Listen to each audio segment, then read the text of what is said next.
Think of our national parks. What comes to mind? Towering trees, majestic mountains, the quiet serenity of nature. It's the place we go to escape, to find peace. But for the men and women who work there, the forest rangers, these vast wilderness areas hold a different reality.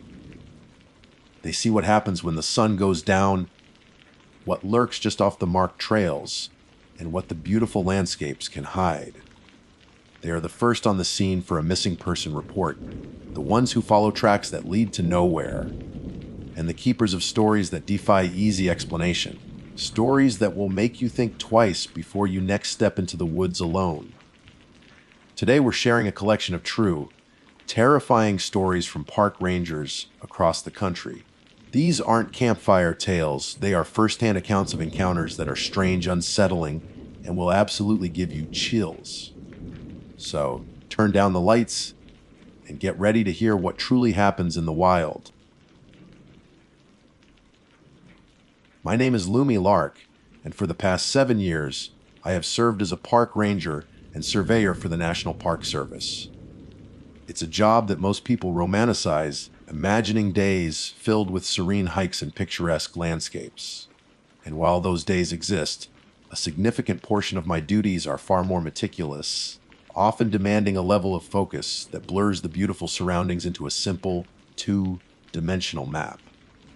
My current assignment was a prime example of this, conducting a multi-week boundary survey deep within the less trafficked northern sector of Redwood National Park. The task was tedious but essential. It involved verifying and remarking the park's official perimeter, a line that often cut through some of the most rugged and inaccessible terrain imaginable. Armed with a high-precision GPS unit, a durable tablet loaded with topographical charts, a compass, and a pack filled with survey markers, tools, and survival gear, my job was to walk a line that existed only on paper and make it tangible in the real world. The redwoods are a world unto themselves. To call them trees feels like a profound understatement. They are ancient, monolithic sentinels that create their own ecosystem, their own weather, their own sense of time. When you step into an old-growth grove, you leave the modern world behind. The air grows still and cool, thick with the scent of damp earth and rich, decaying humus. Sunlight struggles to pierce the dense canopy hundreds of feet above, and what little light reaches the forest floor does so in ethereal, shifting columns, like spotlights in a vast, silent cathedral. The ground is a soft, springy carpet of fallen needles, accumulated over centuries, muffling your footsteps and swallowing sound. For the first few days, the work was exactly as I expected: challenging, solitary, and deeply peaceful. I'd start at dawn, hiking from my designated base camp to the last marked point from the previous day. The work was a slow, deliberate rhythm of checks and balances. Find the coordinates on the GPS, consult the tablet's map, use the compass to triangulate my position relative to known landmarks. Then, the physical part: driving a new steel marker into the ground, logging its exact coordinates, taking photographs, and moving on. Repeat, repeat, repeat for 10 hours a day. It was on the 4th day that the forest began to feel different. It started with the silence. The silence in a redwood forest is usually a living thing, filled with the subtle hum of insects, the distant call of a Steller's jay, the rustle of some small creature in the undergrowth. But that afternoon, a new kind of quiet descended. It was a flat, oppressive silence, as if a vacuum had been placed over the entire area. The birds were gone. The insects had ceased their chirping. My own breathing sounded unnervingly loud in the stillness. I paused, leaning against the immense trunk of a redwood, and listened. Nothing. Not even the whisper of wind in the canopy. It was the kind of total silence that signals the presence of a large predator. I instinctively scanned the area, my hand resting on the can of bear spray at my hip.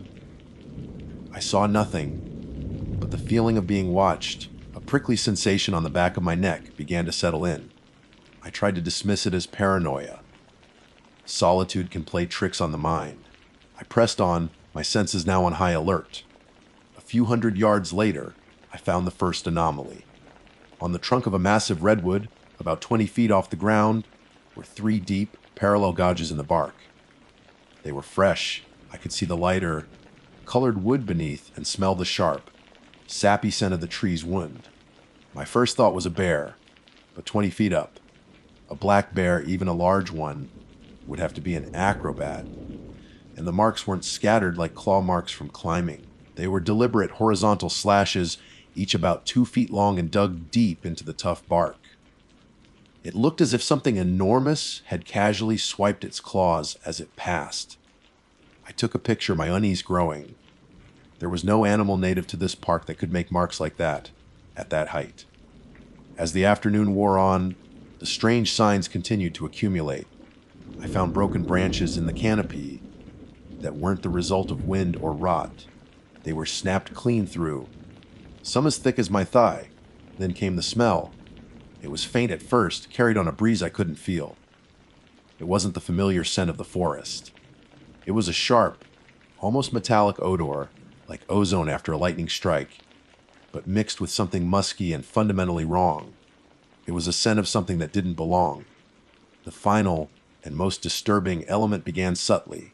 I felt it before I heard it, a low, rhythmic vibration through the soles of my boots. It was a deep, resonant thrumming that seemed to emanate from the ground itself. Thump, thump, thump, thump. It was incredibly slow, with several seconds passing between each pulse. I stopped again, placing my palm flat on the soft needle bed. I could feel it clearly now, a steady, powerful beat like a colossal heart. My rational mind scrambled for an explanation. A distant train. No, the nearest tracks were over 50 miles away. Seismic activity. It was too regular, too rhythmic. It felt like footsteps. The footsteps of something impossibly heavy. My survey work was forgotten. My focus was now entirely on the forest around me, on the growing sense of dread that was coiling in my stomach. The thrumming grew stronger, the vibrations more pronounced. Small twigs on the ground around me shivered with each pulse. The silence remained absolute, broken only by that slow, terrifying rhythm. I looked at my GPS. I was miles from any road, deep in primordial wilderness. There was nothing out here. There was supposed to be nothing out here. Instinct, born from years of experience in the wild, told me to stop moving, to make myself small. I crouched behind a screen of giant ferns, my heart hammering against my ribs in a frantic, panicked rhythm that stood in stark contrast to the slow, deliberate beat that vibrated through the earth. The smell was stronger now, the metallic tang catching in the back of my throat. The ground trembled more noticeably. The canopy, a dense, interlocking ceiling of green far above, began to sway, not in a gentle, wind-blown motion, but in sharp, jarring lurches.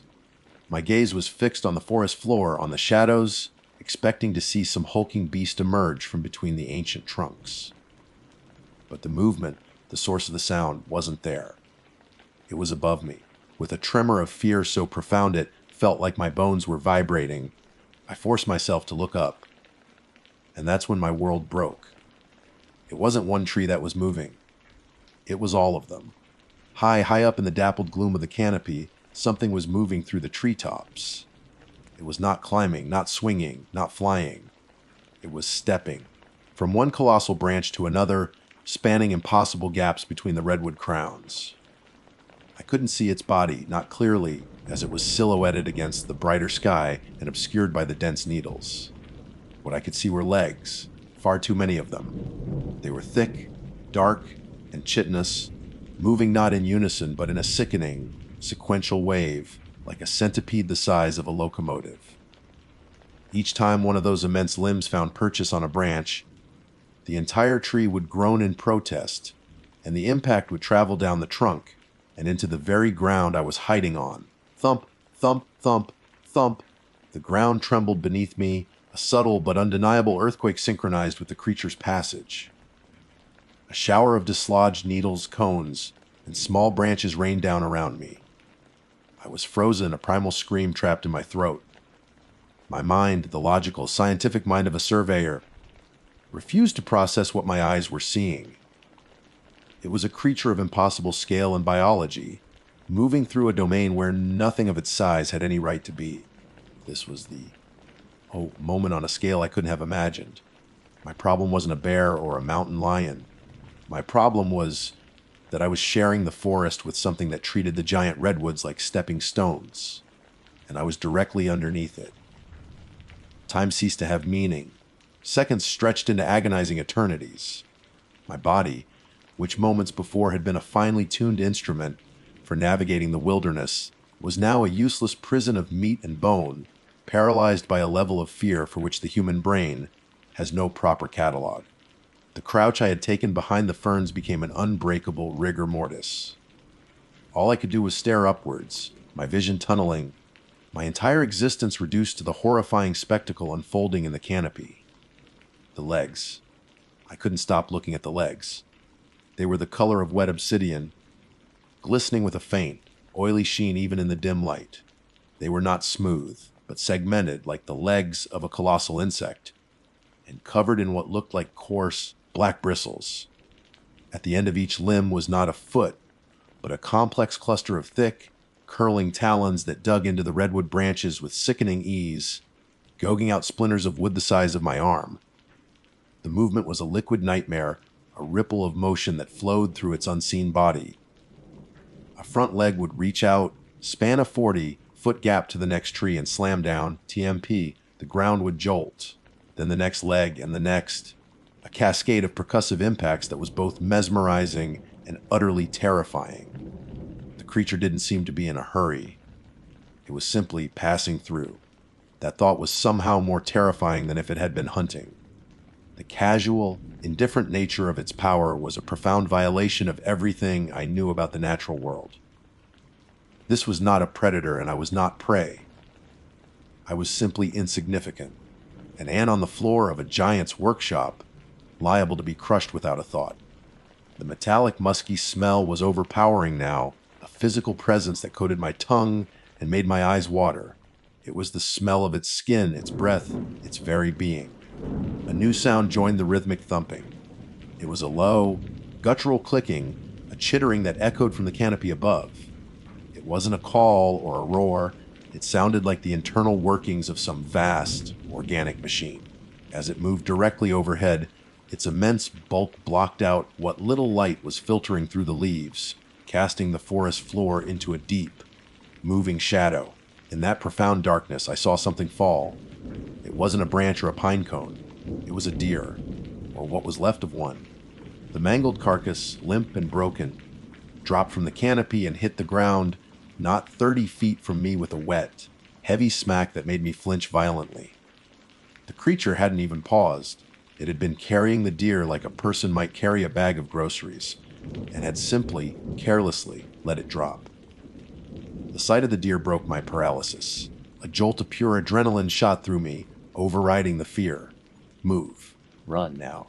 My survival instincts, honed by years in the wild but never tested against something like this, screamed a single desperate command. I couldn't run. Running would be too loud, the motion too obvious. I had to retreat, to melt back into the undergrowth like a shadow. My pack, with my precious survey equipment, was still on my back. It felt impossibly heavy. Every slight rustle of the nylon fabric sounded like a gunshot in the oppressive quiet between the thumps. I began to crawl backwards, pushing myself with my heels and elbows, my eyes still locked on the impossible thing above me. The forest floor, normally a soft carpet of needles, was now a minefield of twigs that could snap, of loose soil that could shift. The ground trembled with another step, and I had to pause, pressing myself flat as a shower of bark rained down. The creature was moving away from me, its rhythmic footfalls slowly beginning to recede, but the pace was agonizingly slow. I crawled for what felt like miles, my muscles screaming in protest, my lungs burning from holding my breath. I didn't dare to stand. I stayed low, using the giant ferns and fallen logs as cover. The thumping grew fainter, the vibrations less pronounced. After an eternity, I could no longer feel it, only hear it as a distant, fading heartbeat. Thump, thump, thump. Only when the sound was completely gone did I risk rising to my feet. I leaned against a redwood, my body trembling uncontrollably, sucking in deep, ragged gulps of the metallic, tinged air. I looked back in the direction I had come. Nothing. Just the silent, ancient trees, standing as they had for millennia, holding their impossible secret. Had I imagined it? Was it a hallucination brought on by exhaustion and solitude? No, the proof was right there. I crept forward, my ranger training kicking back in, a desperate need for evidence, for proof, overriding my fear. I found the spot where I had hidden. The ferns were crushed, and a little way beyond lay the deer. I approached it cautiously. The carcass was horribly mangled. Its neck was snapped at an unnatural angle, and its torso was crushed, as if it had been held in an immense vise. But the most chilling detail was the series of deep, precise punctures in its hide, punctures that looked chillingly like they were made by the clusters of talons I had seen. My radio. I needed to call it in. I fumbled with the pack, my fingers clumsy and shaking. I pulled out the satellite radio and switched it on. The screen flickered to life. No signal. I wasn't surprised. The canopy was notoriously thick here. I'd have to get to a clearing, a ridgeline. My mind raced. My base camp was about 3 miles east, the opposite direction from where the creature had gone. That was my goal. Get back to camp. Get to the jeep. Get out. I abandoned the day's survey work without a second thought. The neat lines on my map, the precise coordinates, they all seemed like a joke now, a fool's errand in a world that was governed by things that defied maps and measurement. My only goal was survival. The hike back to camp was a new kind of hell. Every shadow seemed to hold a threat. Every gust of wind in the canopy sounded like the beginning of its return. The silence was no longer peaceful, it was watchful. I moved quickly, but with a new kind of awareness, my head on a constant swivel, my gaze constantly scanning the treetops. I felt exposed, vulnerable, a tiny, fragile thing in a forest that was no longer mine. The trees were not my silent friends. They were its hiding place, its highway. I stumbled into my campsite just as the last rays of sunlight were disappearing. The small clearing, which had felt so remote and isolating that morning, now felt like a bastion of civilization. My tent, my small cooking stove, my folded camp chair, they were anchors to a reality I was desperate to cling to. I didn't bother with a fire. I didn't want to draw any attention. I crawled into my tent, zipping it up tight, and sat in the darkness. My heart still pounding a frantic rhythm. I sat there for hours listening. The normal sounds of the forest at night began to return. The hoot of an owl, the chirping of crickets. But they brought no comfort. They felt like a lie, a thin veneer of normalcy stretched over a monstrous truth. I finally pulled out my tablet, its glow unnaturally bright in the small tent. I had to document this. I had to write it down. My fingers flew across the screen, typing out a frantic, disjointed report. I described the silence, the claw marks, the vibrations, the smell, and then I tried to describe the creature itself. The legs, the movement, the dropped deer. As I was typing, I remembered the local legends, the strange stories whispered by the Yurok and Tolowa, people who had lived on this land for generations. Stories dismissed by the Park Service as folklore. Stories about Skay Nu, the spirit of the high canopy. But there was another name, a more colloquial one, a name used by old loggers and hunters who'd had strange encounters in the deep woods. They called it the Wintasur, a name derived from its rumored habit of ripping entire treetops off and flinging them into the valleys below. A cold dread washed over me as I connected the name to what I had seen. The broken branches thick as my thigh, the casual destructive power. The ground trembled. My report, I realized, would never be believed. A multi-legged, canopy-dwelling creature the size of a train. They would think I had lost my mind. They would order a psychological evaluation, put me on leave. My career would be over. But as I sat there in the darkness, career was the last thing on my mind. My only thought was the 2 miles of dark, silent forest that lay between my tent and my jeep, and the dawning, horrific realization that the Windtosser hadn't seemed to be traveling. It felt more like it was patrolling, and I was right in the middle of its territory. Sleep was an impossible luxury. I remained in my tent, a flimsy nylon shell, against the primordial darkness, for what must have been hours. Every rustle of leaves, every snap of a distant twig, sent a fresh spike of adrenaline through my system. The knowledge that the Windtosser was not just passing through, but patrolling had fundamentally changed my situation. I wasn't just a witness to a strange event. I was an intruder in a monstrous creature's domain. My small campsite was a glaring anomaly in its territory, and it was only a matter of time before it came to investigate. The waiting was a unique form of torture. My imagination, fueled by terror, painted vivid scenarios in the darkness. I pictured one of those obsidian legs tearing through the roof of my tent, the cluster of talons curling around me. The thought propelled me into action. Staying here was a death sentence. Waiting for the relative safety of dawn was a gamble I couldn't afford to take. The creature owned this forest, day or night. My only chance was the Jeep, parked 2 agonizingly long miles away at the trailhead. Making the decision was one thing, acting on it was another. I began to pack with methodical, silent movements, my hands shaking so badly I could barely zip my pack. I left the tent and the bulky gear behind. Speed and silence were my only allies. I took only the essentials, my pack with the satellite radio and tablet, a headlamp I dared not use, water, and the bear spray which felt laughably inadequate. Before I left, I took my surveyor's knife and cut a long, deep slash in the side of the abandoned tent, hoping that if it came, it might be distracted by the unfamiliar object, even for a moment.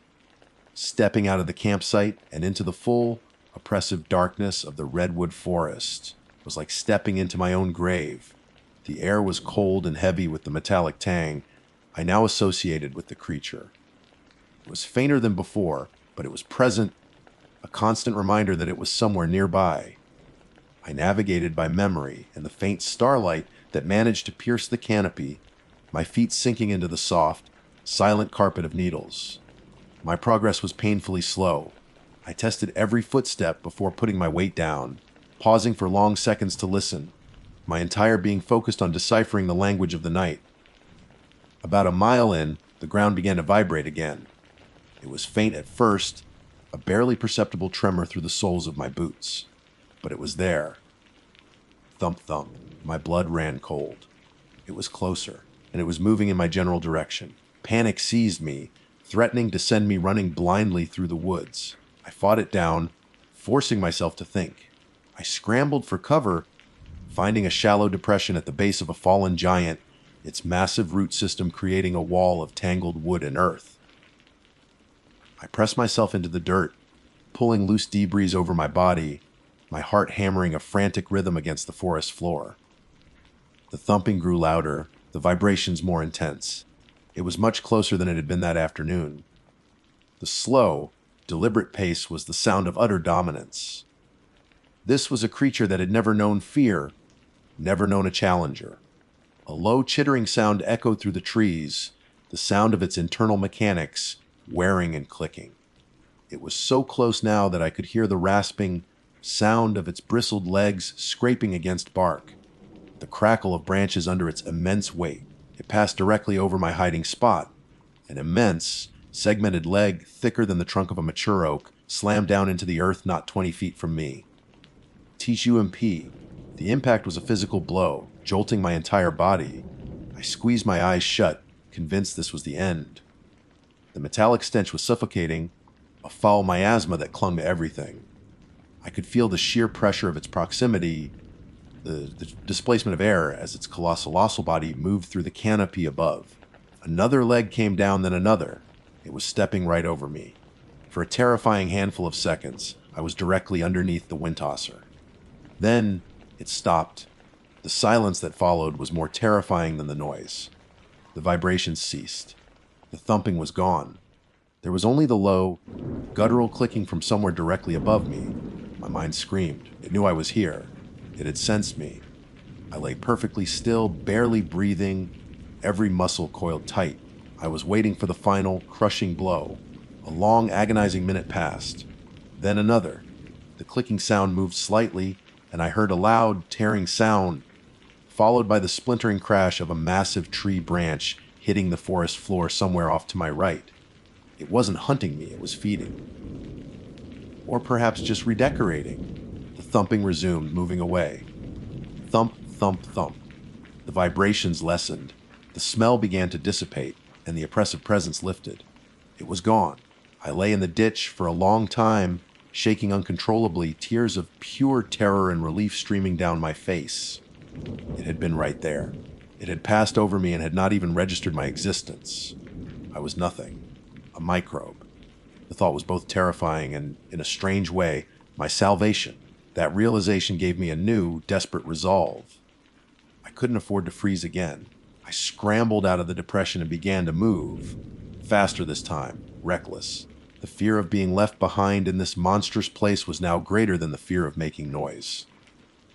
I half ran, half stumbled through the darkness, tripping over roots, my arms outstretched to ward off unseen branches. The final half-mile was a blur of panicked flight. I could see the faint outline of the ridge where the trail began, a line where the oppressive canopy thinned. I burst out of the dense woods and onto the more sparsely treed trailhead, and there it was, my Jeep. A beautiful, mundane metal box that represented everything sane and safe in the world. My hands were shaking so violently it took 3 attempts to get the key into the door. I threw myself inside, locking the doors, the sound of the central locking echoing like a gunshot in the silent night. I didn't waste a second. The engine roared to life, the headlights cutting a brilliant, rational path through the darkness. I slammed the Jeep into gear and stomped on the accelerator. I drove like a madwoman, the vehicle bucking and sliding on the unpaved fire road. I didn't dare look in the rearview mirror. I just drove, my knuckles white on the steering wheel, my eyes fixed on the path ahead. I didn't slow down until my tires hit the blessed asphalt of the state highway. Only then did I pull over, my body finally succumbing to the violent, full-body tremors I had been holding back. I filed my report. I typed out everything I had witnessed, my official tone failing to mask the frantic terror behind the words. I described the impossible creature, the tracks, the dropped deer, the name, Windtosser. The official response was exactly what I had predicted. I was quietly placed on extended medical leave. The incident was attributed to a stress-induced hallucination, a product of exhaustion and extreme solitude. My surveyor's report was buried. The boundary survey in that sector was indefinitely postponed, citing unstable geological conditions. It was a neat, tidy explanation that erased my reality. I never went back. I resigned from the Park Service a month later. I couldn't face the forest anymore. To me, the trees are no longer symbols of peace and permanence. They are pillars of a hidden world, a highway for things that defy explanation. Sometimes late at night, when the house is quiet, I think I can feel it. A low, slow vibration through the floorboards. A memory of the earth itself trembling in fear. I know what lives in the high canopy of the deep woods. And I know that we are not the masters of this world. We are just the ants on the floor, living in blissful ignorance of the giants that walk above. My name is River Knox, and for the last 12 years, I have served as a park ranger with the National Park Service. It's a title I hold with a deep sense of pride and responsibility. My credentials include advanced wilderness first aid, cave rescue certifications, and a degree in geology, which made my assignment to Wind Cave National Park in South Dakota feel like a homecoming. Most people see the rolling prairie grasslands on the surface, a stunning expanse of classic Americana. They come for the bison and the prairie dogs. But for me, the real majesty of this place has always been what lies beneath. The park is a misnomer. It's not one cave, but a complex, 3-dimensional labyrinth of passages, one of the densest and most intricate cave systems in the world. I've spent more than a decade mapping its arteries, breathing its ancient, mineral-scented air, and feeling the profound, geological silence of its depths. I am not a man given to flights of fancy or superstition. In my line of work, rationality is your most critical piece of equipment. Panic can get you killed, and imagination is the fuel for panic. The rock tells a story, the water leaves a trail, and the air carries information. You learn to trust your senses, your training, and your gear. Everything else is just noise. My assignment on that particular Tuesday in late October was mundane, at least on paper. It was a routine inspection of the Echo 7 sector, a series of lower, undeveloped tunnels that had been closed off to research teams for the past year due to minor seismic activity in the region. My job was to patrol the designated route, check the integrity of the passages, inspect the monitoring equipment we'd left behind, and report any significant changes. Cracks, collapses, or shifts in airflow. It was a solo patrol, which wasn't unusual for experienced rangers in familiar territory. And Echo 7, while deep, was territory I knew as well as the lines on my own hand. I had been one of the original surveyors of that sector. I geared up at the substation just after dawn.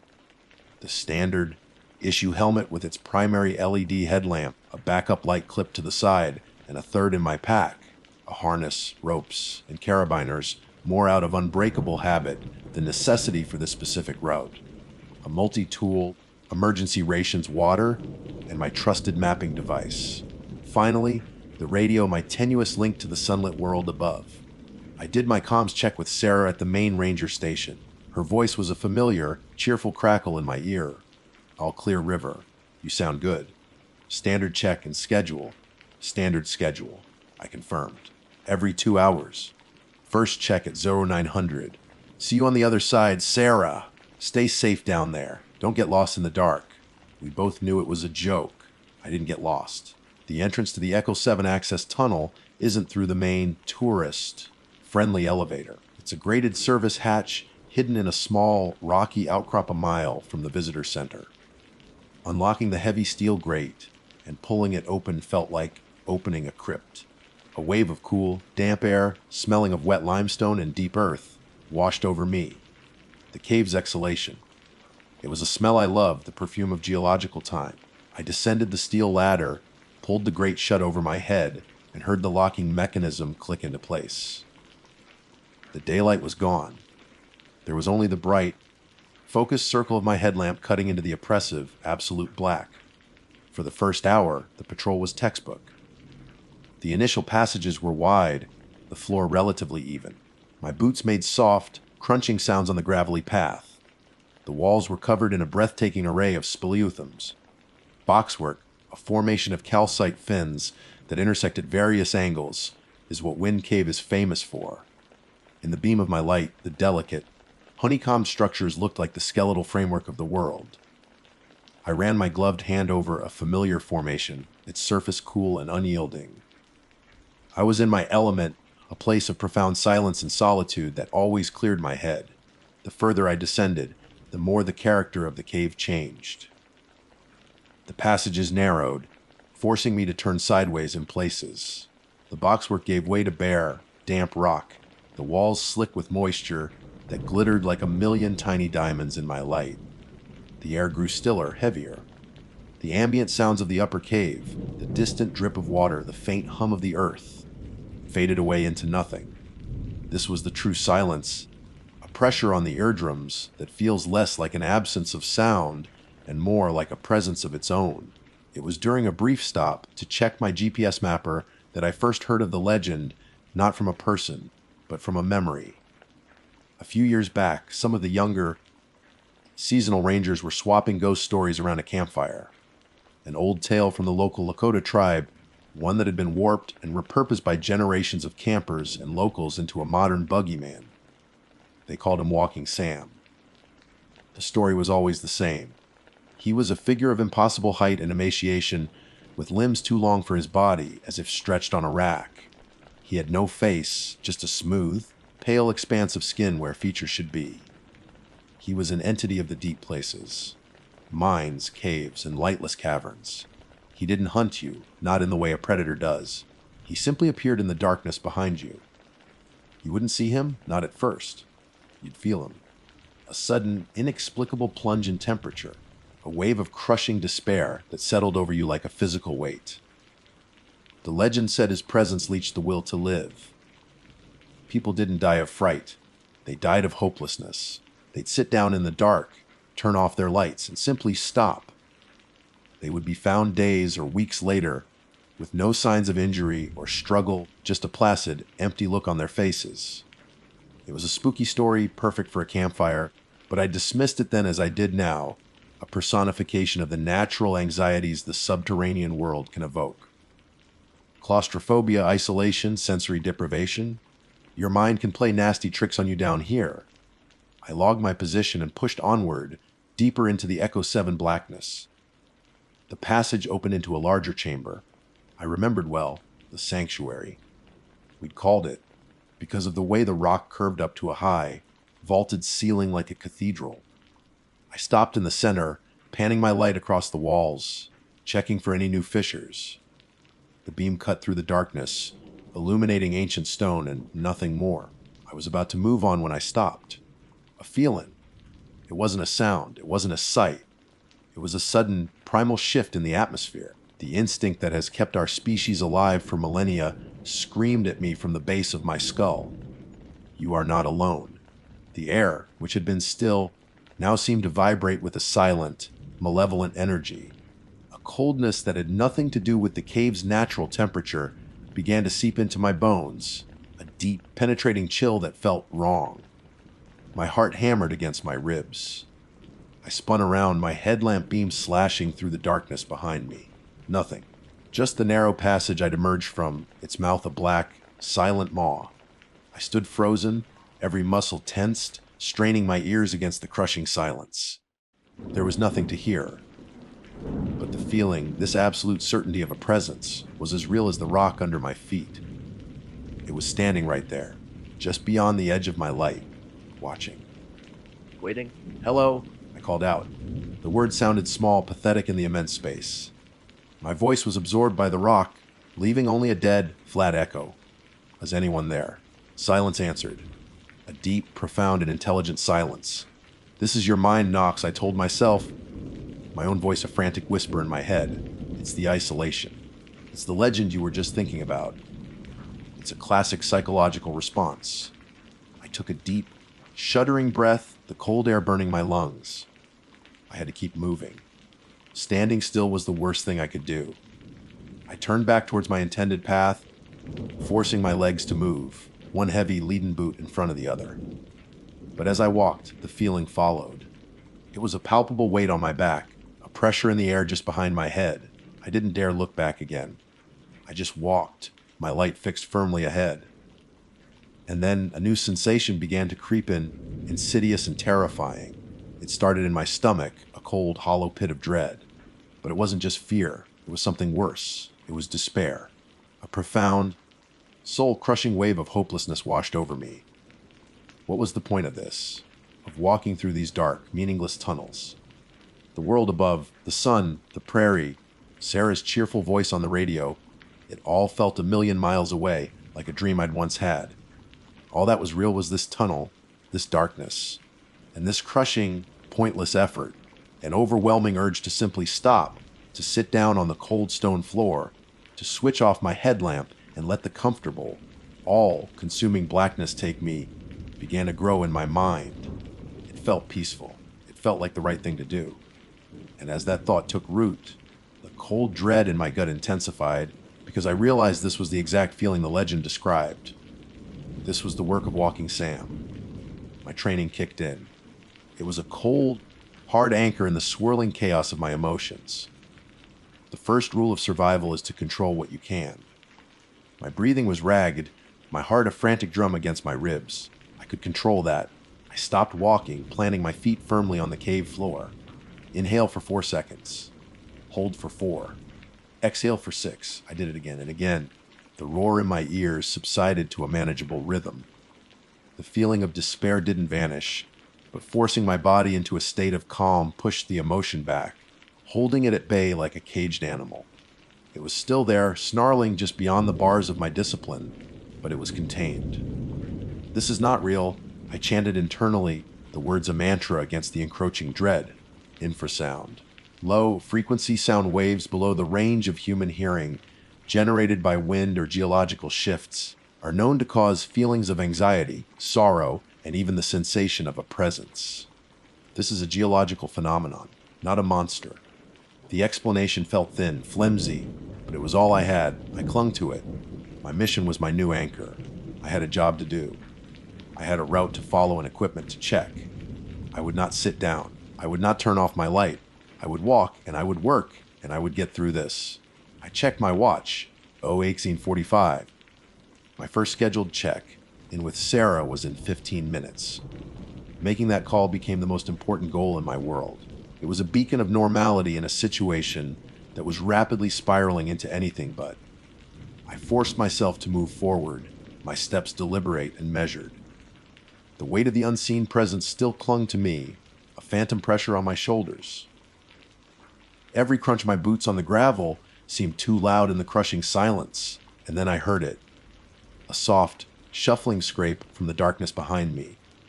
I froze, my blood turning to ice. It was faint, so faint that I might have imagined it. I stood utterly still, straining to hear. Silence. A thick, dead, waiting silence. I started walking again, faster this time. Crunch, crunch, crunch. And there it was again, after a slight delay. Scrape, crunch. It was mimicking me. It was trying to match my footsteps, but its timing was just slightly off. It was clumsy. Or it was toying with me. Panic, cold and sharp, pierced through my carefully constructed walls of logic. Infrasound doesn't mimic your footsteps. My headlamp beam, which had felt like a powerful tool cutting through the dark, now seemed pitifully small, a tiny circle of safety in an infinite ocean of blackness. The world was this circle. Inside it was rock, gravel, and me. Outside of it, just a few feet away, was something else, and it was getting closer. The despair surged back, empowered by the fear. The hollow feeling in my gut wasn't just hopelessness anymore, it was self-loathing. You're a fool, Knox. 12 years of this, and you're letting a ghost story spook you. You're weak. You're gonna die down here. Another statistic. Another ranger who made a stupid mistake. The thoughts weren't my own. They felt inserted, venomous whispers that used my own voice against me. They knew my fears. The fear of incompetence. The fear of becoming a cautionary tale. I squeezed my eyes shut, shaking my head violently as if to dislodge a physical insect from my ear. No, I whispered, my voice trembling. Get out of my head. My watch beeped. So 900. I fumbled for the radio on my chest strap, my gloved fingers feeling clumsy and slow. I pressed the transmit button. Ranger Station, this is Knox. Do you copy? The static hiss that answered was the sweetest sound I had ever heard. Then, Sarah's voice, clear and strong. Loud and clear, River. You're right on time. Everything okay down there? You sound a little winded. Affirmative. I lied, trying to keep my voice even. Passages are tighter than I remember. All clear so far. No seismic damage to report. The lie felt thick in my mouth. Everything was not okay. Roger that. Weather up here is holding steady. Your next check in is at 1100. Stay safe. Knocks out. I let go of the button, and the silence that rushed back in was 10 times worse than before. The connection was severed. The beacon was gone. I was alone again, but the brief exchange had done its job. It had reminded me that a world outside this tunnel existed, a world of sunshine and weather reports and cheerful colleagues. The despair receded once more, though the feeling of being watched remained, a constant, chilling pressure. I continued on, forcing myself to focus on the task at hand. I reached the first monitoring station, a small, solar-powered charge at the surface and carried-in seismic sensor bolted to the rock wall. I took out my diagnostic tool and plugged it in. The sensor was fine. The data logs were normal. As I worked, I kept my back pressed against the cold, hard rock. I would not allow any space for anything to stand behind me. While I was packing the diagnostic tool away, my light panned across the floor and stopped on something that made my breath catch in my throat. A handprint. It was on a flat, dusty section of the floor just at the edge of the main path. It wasn't mine. I wore thick gloves. This print was from a bare hand, but it was the hand itself that was so utterly wrong. It was long, impossibly unnaturally long. The fingers were slender like a spider's legs, stretched to a length that no human could possess. The palm was narrow and elongated. It looked like a child's drawing of a monster's hand, but the detail was terrifyingly real. The faint impression of skin whorls, the slight indentation of knuckles. It was fresh. The dust was sharply disturbed, not blurred by time or airflow. It had been made recently. My carefully constructed rationalizations shattered into a million pieces. This wasn't infrasound.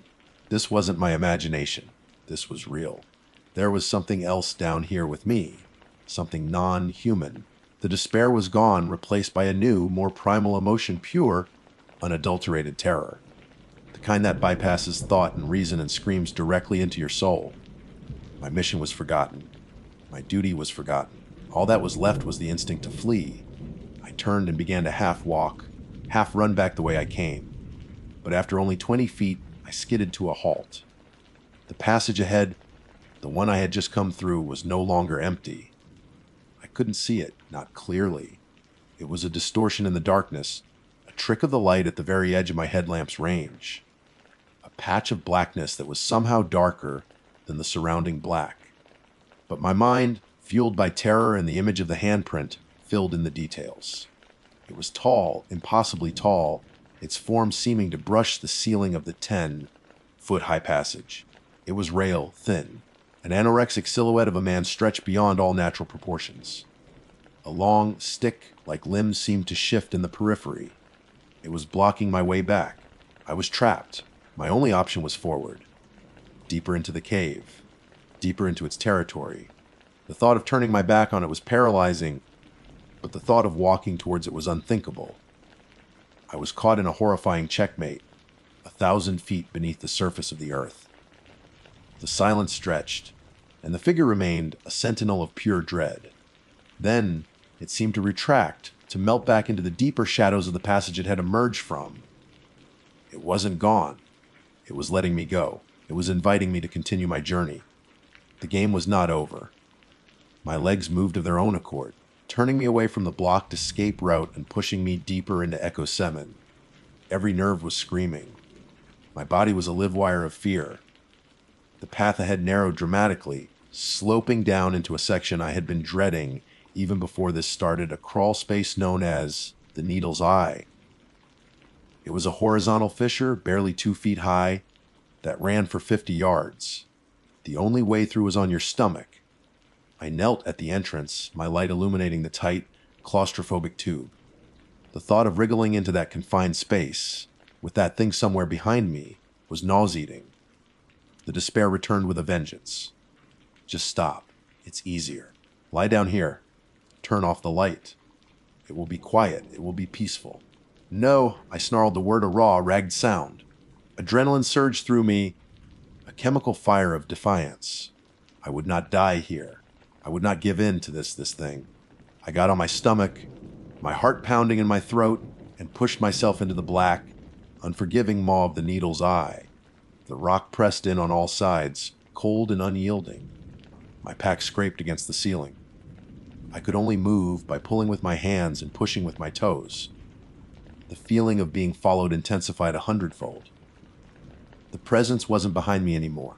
It felt like it was in the rock itself, all around me, its silent, despairing malevolence pressing in from every direction, squeezing the air from my lungs and the hope from my soul. The 50 yards of the Needle's Eye were the longest 50 yards of my life.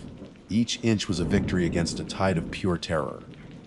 The rock was a merciless vise, pressing down on my back, scraping against my helmet. My world shrank to the few feet of tunnel illuminated by my headlamp. The air was stale and thin, tasting of dust and my own panicked breath. But the physical discomfort was nothing compared to the psychological assault. The despair was no longer a wave. It was an ocean I was drowning in. It was in the rock, in the air, in my bones. Every muscle screamed at me to stop, to accept the inevitable, to embrace the sweet, peaceful release of giving up. The whispers were constant now, a chorus of my own self, doubt amplified to an unbearable degree. You're not strong enough. You're not smart enough. You were never meant to survive this. Sarah will find your body. They'll all know you failed. It was the thought of Sarah that cut through the fog. Her cheerful voice over the radio. The memory was a spark in the suffocating darkness. I clung to it, fanning it into a flame of defiance. This thing, whatever it was, fed on hopelessness. It wanted me to surrender my will, and I would not give it the satisfaction. I focused on the mechanics of movement, left hand forward, right toe push, slide. Right hand forward, left toe push slide. It became a rhythm, a prayer recited with my body.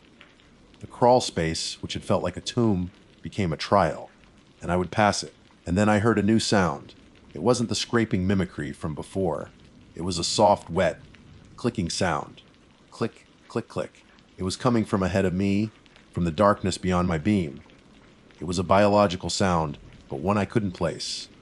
The sound of something tasting the air. The sound of long, chitinous fingernails tapping on stone. The sound made my skin crawl, a deeper, more reptilian fear than anything I had felt before. It was close.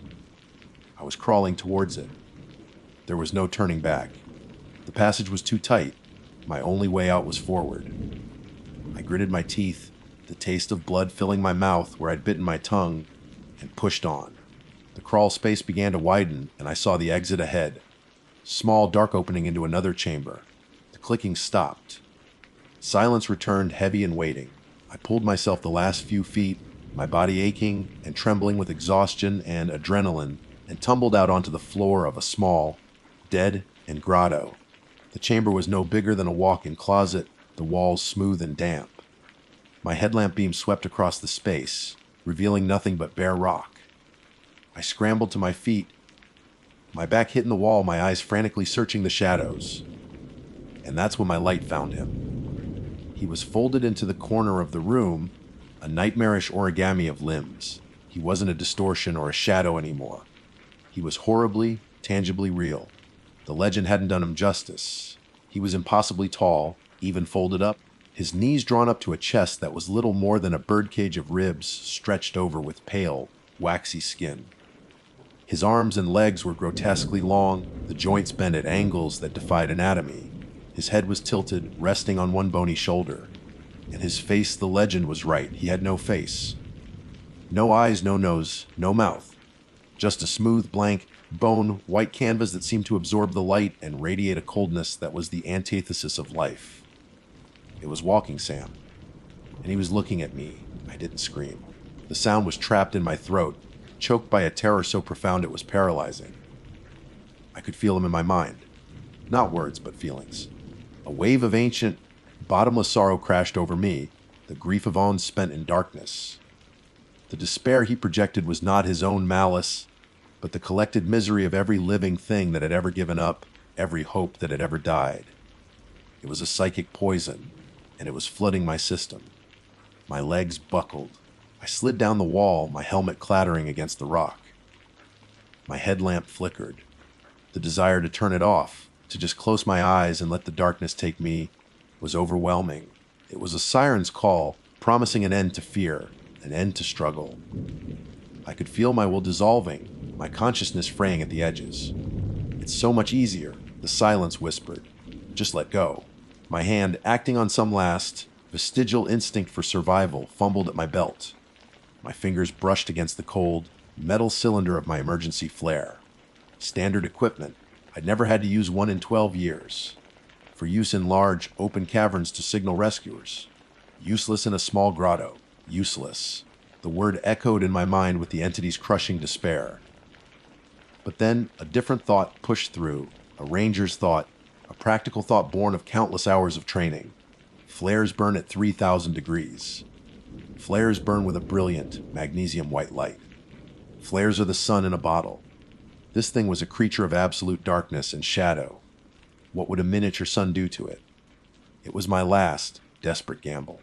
With a surge of adrenaline that felt like my soul's final scream of defiance, I tore the flare from my belt. My hands were shaking so violently I could barely grip it. I fumbled with the cap, my fingers numb and stupid. The blank face of Walking Sam seemed to tilt, a gesture of curiosity. A long, stick-like arm began to unfold, reaching for me across the small space. The clicking sound started again, louder this time, right in front of me. I ripped the cap off and struck the ignition surface. The world exploded in a silent, blinding cataclysm of white light. It was a raw, primordial fire, a pure, incandescent fury that banished every shadow and scarred the darkness from existence. The effect on the creature was immediate and violent. If I had thought the silence was profound before, it was nothing compared to the sound it made now. It was a shriek that was not a sound, a psychic scream of pure agony that tore through my mind, 1,000 nails dragging across my soul. It recoiled from the light as if physically struck, its long, spindly limbs flailing wildly. The blank face, for the first time, seemed to contort, the smooth skin rippling as if trying to form a mouth to scream.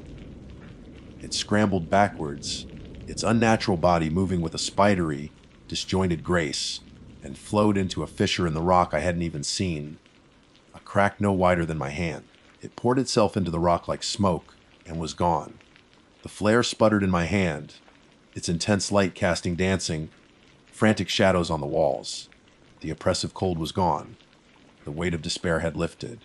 I was alone, truly alone. The silence was just silence now, empty and blessedly benign. I didn't wait.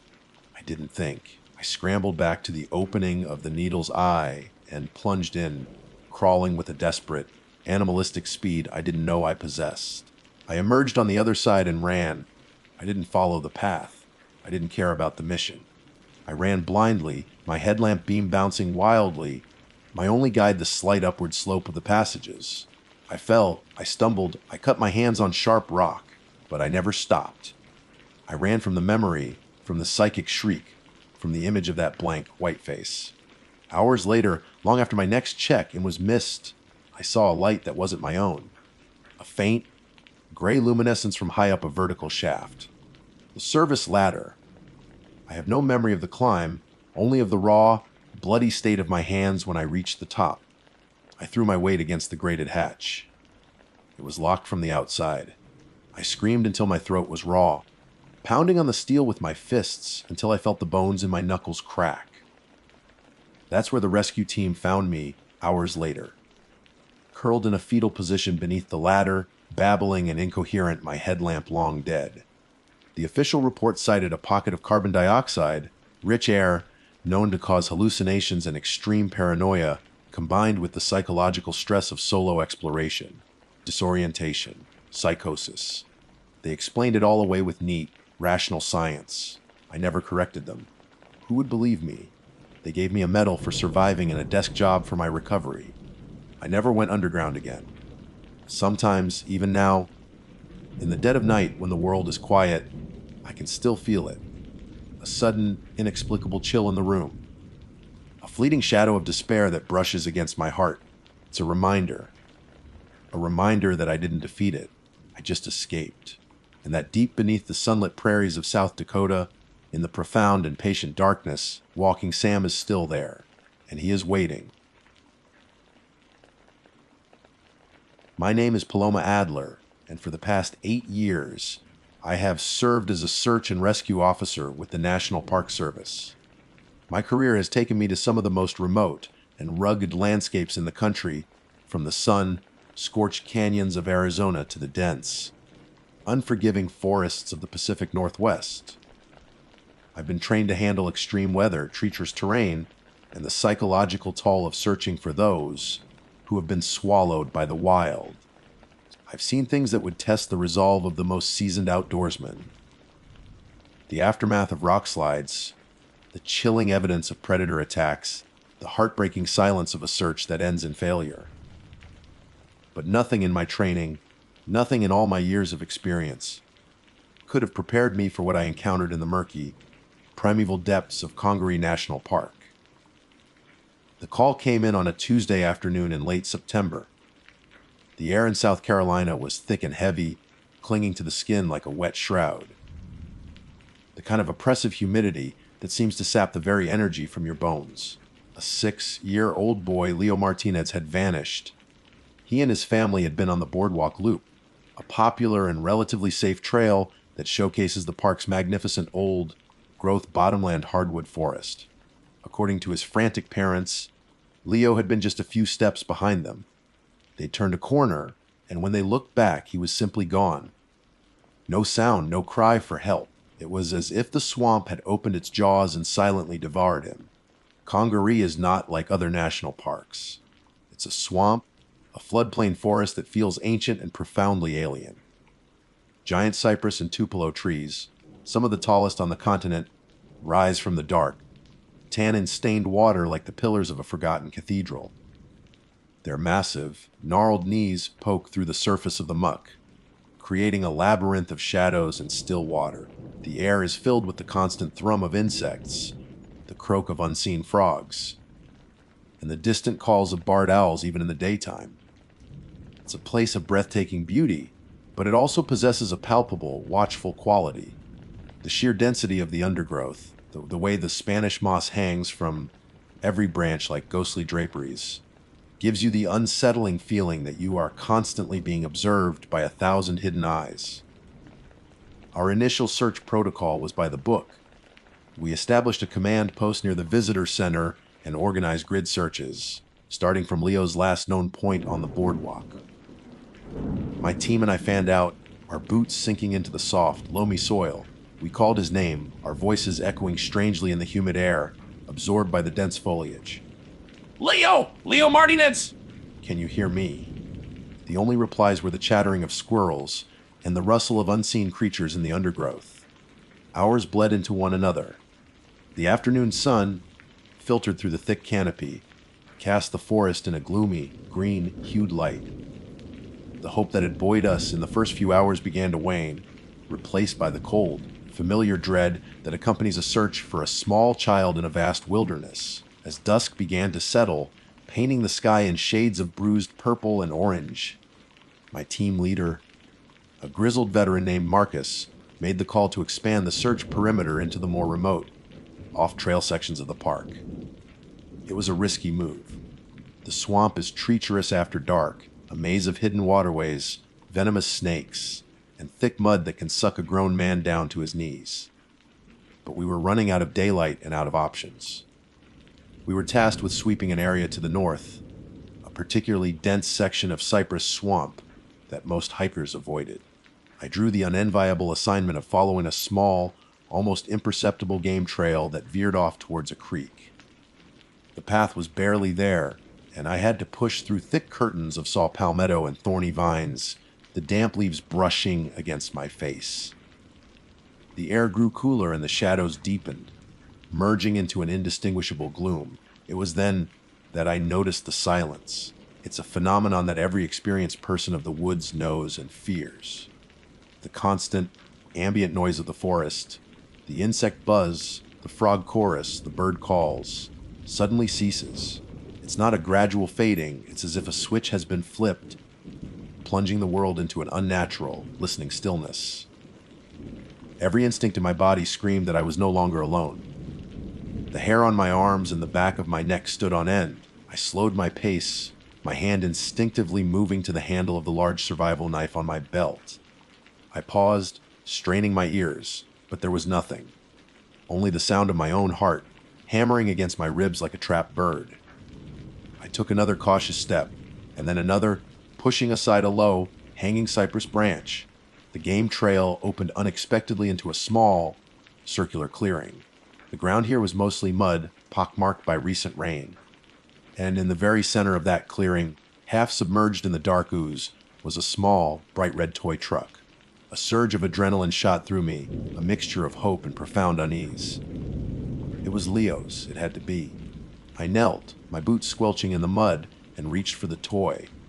It was the kind of cheap plastic truck every kid has, its vibrant color a shocking intrusion in the muted greens and browns of the swamp. As my fingers closed around it, my gaze fell upon the ground beside it, and that's when my blood ran cold. There was a footprint. It was massive, at least 18 inches long, and sunk deep into the mud, suggesting immense weight, but it wasn't a bear track.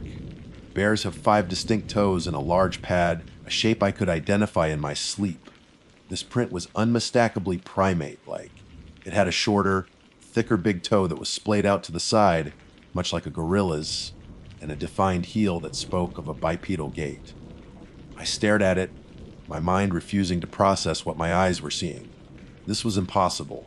There are no apes, no large primates of any kind, living wild in North America. My training kicked in, a detached, analytical part of my brain taking over. I pulled out my phone, my hands shaking slightly, and took several photos from different angles. Then, I slowly rose and began to scan the clearing. My heart, which had been pounding a moment before, now felt like a block of ice in my chest. The single footprint wasn't alone. There were more. A set of the massive tracks led from the dense tree line on one side of the clearing, circled the spot where the truck lay, and then continued towards the creek on the other side. But as I followed the path with my eyes, a new layer of horror revealed itself. Intermingled with the giant prints was another set of tracks. They were identical in shape, the same splayed big toe, the same humanoid form, but they were smaller, much smaller. They were the size of a child's footprints, a child with the feet of an ape. And then I saw more. A third set, larger than the child-sized ones, but smaller than the first massive prints. A fourth set, barely visible at the edge of the clearing. It wasn't one creature. It was a group, a family. I stood frozen in the center of that silent, muddy clearing, the little red truck clutched in my hand. The setting sun had vanished below the horizon, and the swamp was descending into true darkness. A guttural, low-pitched sound echoed from the direction of the creek, a sound that was not quite a growl, not quite a hoot, but something horribly in between. It was a sound that no known animal on this continent had any business making. In that moment, I understood. We weren't just looking for a lost little boy. We had stumbled into the territory of something else entirely, and it had found him first. For a long moment, I was paralyzed. The world narrowed to the muddy clearing, the oppressive humidity, and the impossible tracks scaring the earth. The guttural hoot growl echoed again, closer this time, and it broke the spell. It was a sound of immense power, a chest, rattling vocalization that vibrated through the soles of my boots. My training, the years of drilling, the muscle memory that had saved my life more than once, finally slammed back into place. I was an officer on a search and rescue mission. I had found evidence, and I was in danger. My hands still shaking, fumbled for the radio on my shoulder harness. I pressed the transmit button, my thumb slipping twice on the smooth plastic before I got a firm grip. My voice came out as a ragged whisper, nothing like the calm, professional tone I prided myself on. Adler to command. Marcus, are you there? Over. The radio crackled, a burst of static that made me jump. Go for Marcus. What's your status, Paloma? Found something. I struggled to form the words. How do you report the unbelievable? How do you say Bigfoot over an official channel without being ordered to take a psych evaluation? I found something with the boys, I said, my voice gaining a little more strength. A toy truck. Red plastic. Copy that. Marcus's voice was a comforting slice of normalcy in the encroaching madness. Good work. What's your location? Stay put, we'll vector a team to you. Negative, Marcus. Stand by. I took a deep, shuddering breath, trying to force oxygen into my screaming lungs. There's something else. I'm in a small clearing. Coordinates are sending them now. I tapped the GPS function on my device, transmitting the location. The ground is soft mud. There are tracks everywhere. Beer. Coyote. Here it was. The point of no return. No, I said, the word coming out sharp and definitive. Not a bear. Marcus, they're primate, bipedal. One set is huge, maybe 18, 20 inches. But there are others, multiple individuals, different sizes. One set it's the size of a child's. The silence on the other end of the radio was heavier than the swamp's oppressive air. I could picture Marcus at the command post, his brow furrowed, probably thinking I'd finally cracked under the pressure. When he finally spoke, his voice had lost its casual edge. It was tight, controlled. Paloma, say again. You're reporting primate tracks. Affirmative. I confirmed, my gaze sweeping the dark tree line, my headlamp beam cutting a nervous, jerky path through the gloom. Multiple sets, and they're fresh. Very fresh. They lead from the clearing towards the creek. I think they have him, Marcus.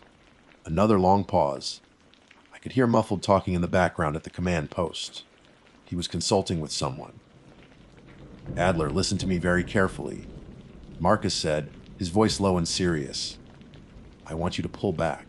Do not engage. Do not follow those tracks. Your primary objective is your own safety. Acknowledge. But Leo, your objective is your own safety. He repeated, his tone leaving no room for argument. That's an order, Paloma. Fall back to the main trail. Now, I wanted to obey. Every rational part of my brain screamed at me to turn around, to run, to get back to the lights and the people and the sanity of the command post. But the image of the small, ape-like footprints next to the massive ones was burned into my mind. A child. They had a child of their own. And the red toy truck felt like a lead weight in my hand. It was a plea, a final desperate breadcrumb left by a little boy lost in a nightmare. If I turned back now, we might never find him, or what was left of him. Paloma, acknowledge. Marcus's voice crackled again, insistent. Acknowledged. I lied, my voice hollow, fouling back. I switched off the radio. The silence that rushed back in was absolute. I was alone, truly and utterly alone. I made a choice, a reckless, career-ending, and possibly life-ending choice. I turned my back on the way I had come, and, with my knife drawn and held low, I began to follow the tracks toward the creek. The next 100 yards were the most terrifying of my life. I moved with a slowness I didn't know I possessed, placing each foot with surgical precision to avoid snapping a twig or rustling a leaf. My headlamp was a beacon, I knew, and I kept the beam aimed low, just on the trail of prints in front of me. The massive tracks were easy to follow, great gouges in the dark soil. They led me straight into the water. The creek was shallow here, no more than knee deep, the water cold and black. The tracks continued on the other side, leading up the bank and into an even denser stand of cypress. As I waded through the water, a smell hit me. It was a pungent musky odor, a rank combination of wet fur, unwashed bodies, and something else, something acrid and wild. It clung to the air, getting stronger as I climbed the opposite bank. It was the smell of a large animal's lair. My heart hammered against my ribs. I was getting close. On the other side, the forest floor was covered in a thick carpet of cypress needles, making tracking more difficult. But there were other signs. A massive branch, thicker than my thigh, had been snapped clean off a tree about 10 feet up, the wood splintered and fresh. A little further on, I found a small, woven pile of sticks and Spanish moss tucked at the base of a cypress knee. It was a crude construction, almost like a nest or a bed. And lying next to it was a single, small blue sneaker. Leo's. I choked back a sob, stuffing the shoe into my pack next to the truck. They were carrying him, or he was walking with them. The thought was so bizarre, so terrifying that my mind shayed away from it. I pressed on, the musky smell growing almost overpowering. Up ahead, I could see a faint, flickering light. Not a headlamp. It was warmer, yellower.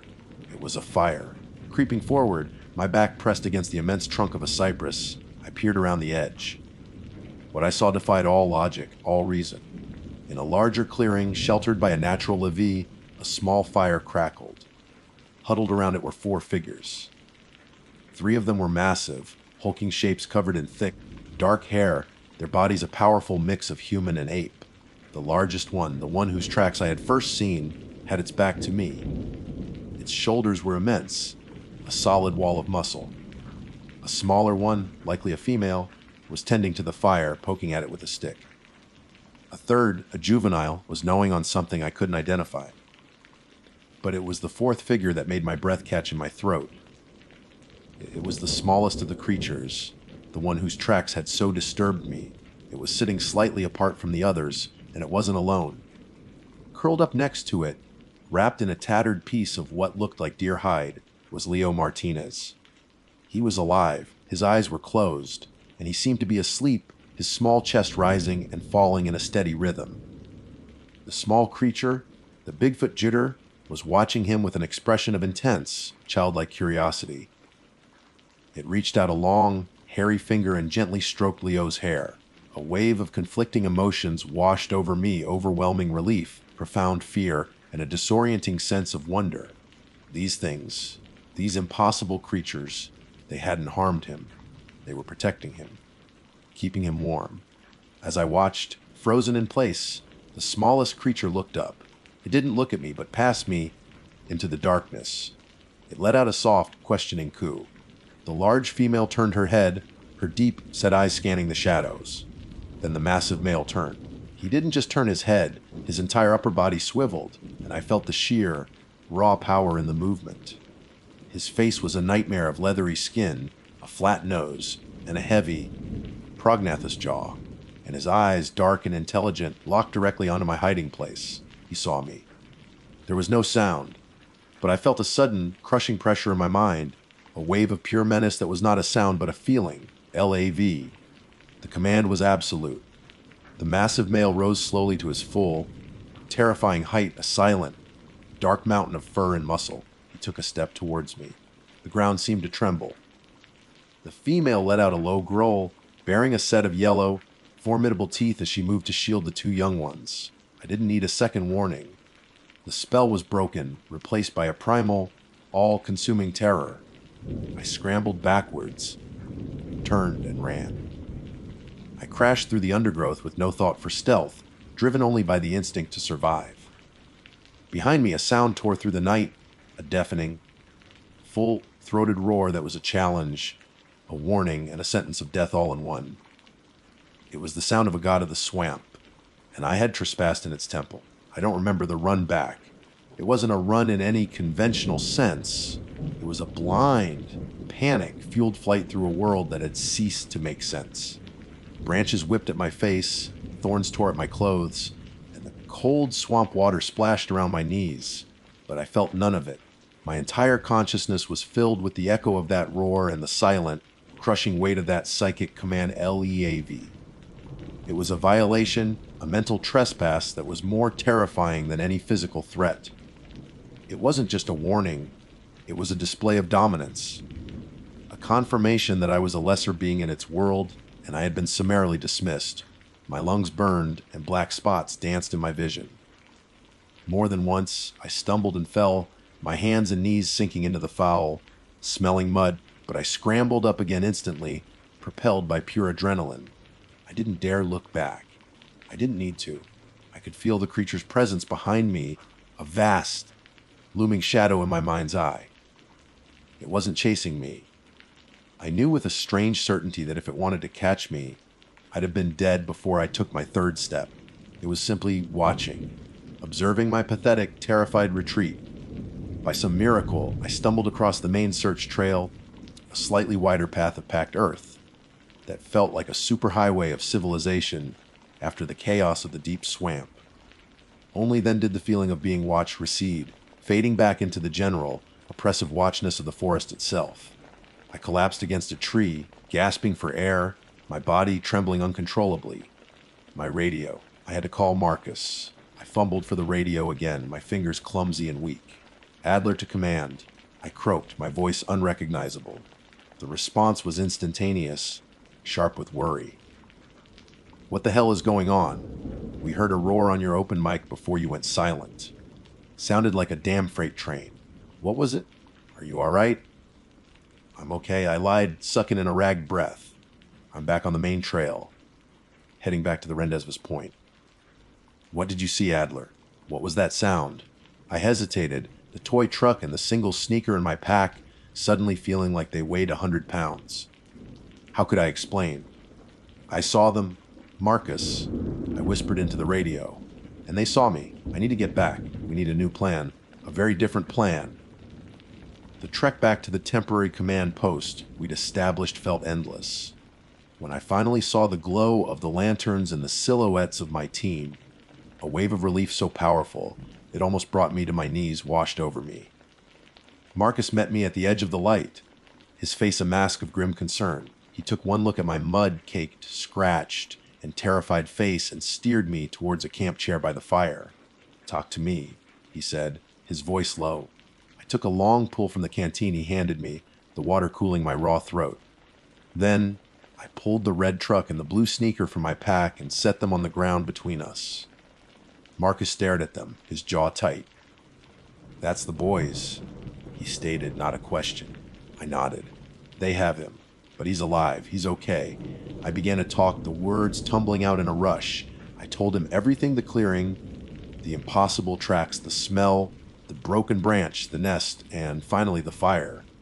I described the four creatures: the hulking male, the watchful female, the juvenile, and the small one, the Bigfoot Jr., who sat with Leo, stroking his hair as he slept wrapped in a hide.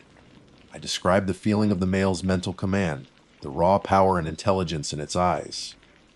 The other rangers who had gathered around fell silent, their expressions ranging from disbelief to open, mouthed shock.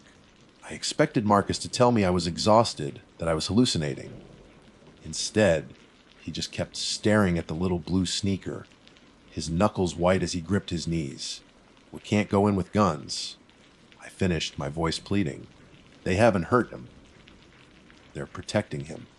If we go in aggressively, they'll kill us all. Or they'll kill him. Marcus was silent for a full minute, the only sound the crackle of the fire and the distant thrum of the swamp. The official search is being called off for the night, he said finally, his voice heavy with authority. Too dangerous. Standard procedure. He looked up, his eyes meeting mine. They were filled not with doubt, but with a terrible, wary understanding. Unofficially. He continued, lowering his voice so only I and a few trusted senior rangers could hear. We have a recovery to plan. You're right. No guns. He looked at me. They spoke to you. You made a connection of a sort. You're going to be our point person. The plan we devised was born of desperation and a fragile hope. We would wait until the first light of dawn. There would be only 3 of us, me, Marcus, and another experienced ranger named Chloe, who was also a trained medic. We would carry no long guns, only our standard, issue sidearms, holstered and untouched. Our offering, our white flag, would be a collection of food from our packs. Apples, oranges, energy bars. It felt absurd, like trying to negotiate with a hurricane, but it was all we had. As the first gray light began to filter through the canopy, we set out. I led the way, my fear from the night before replaced by a cold, sharp focus. The swamp felt different in the dawn, less menacing, but the memory of the creature's power was a constant weight in my gut. I found the path to the creek, the tracks still visible in the mud. We crossed the water and approached the clearing, the musky scent returning, a familiar warning. We stopped at the edge of the trees, the same spot where I had hidden before. The fire was just embers now, a thin tendril of smoke curling into the humid air. The creatures were there. The large male was sitting with its back against a tree, its massive form blending into the shadows. The female was grooming the juvenile. And there, by the dying fire, was Leo. He was awake. He was sitting with the small creature, the Bigfoot Jeter, and they were playing. The creature was stacking small stones, and Leo was watching, captivated. He wasn't crying. He wasn't scared. He looked up and saw us, his eyes widening. Before he could make a sound, the massive male was on its feet. It moved with a silent, fluid grace that belied its incredible size. It placed itself between us and the rest of its family, its dark, intelligent eyes fixed on me. There was no roar this time, no overt threat, just a silent, unwavering stare that held the weight of an ancient forest. Slowly, carefully, I held up my empty hands, then gestured for Marcus and Chloe to do the same. Marcus unclipped the bag of fruit from his belt and placed it gently on the ground. I took a single, cautious step into the clearing. The male watched my every move. I could feel that same mental pressure, not a command this time, but an intense, questioning scrutiny. Why are you back? I didn't speak aloud. I focused on the image of Leo's mother, her frantic, tear-streaked face. I projected feelings of family, of a mother's loss, of a child needing to go home. I looked from the massive creature to the female, who was now holding her own young one close, and then to Leo. I took another step. The creature let out a low rumble, a sound that came from deep in its chest. It was a warning. I froze. Then the smallest creature, the one beside Leo, did something unexpected. It picked up one of the apples Marcus had left and nudged it into Leo's hand. It then stood up and gently pushed Leo's shoulder, guiding him towards us. The large male turned its head slightly, looking at its young one, and then back at me.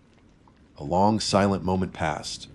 It felt like an eternity, a negotiation conducted in a language older than words. Then, with a slow, deliberate movement, the massive creature stepped aside. The path was clear. Leo looked at the creatures, then at us. He seemed confused, but not frightened. He took a hesitant step, then another, and then he ran, stumbling into Chloe's waiting arms. She scooped him up, immediately checking his vitals, murmuring soft, comforting words. I kept my eyes locked on the male. I gave a slow, deliberate nod, a sign of respect, a thank you. For a fleeting second, I thought I saw a flicker of understanding in those ancient eyes. Then, as silently as they had appeared, the family turned and melted back into the impenetrable depths of the cypress swamp. In moments, they were gone, leaving behind only footprints in the mud and the lingering scent of their existence. The official story was that I found Leo near the creek, dehydrated and disoriented, but miraculously unharmed. The tracks were attributed to a large, unrecorded black bear. My report made no mention of impossible creatures or psychic commands. It was a lie, but it was a necessary one. Some truths are too big for the world. I still work at Congaree. I walk the boardwalks and patrol the deep woods, but it's different now. I feel the weight of the secret I carry.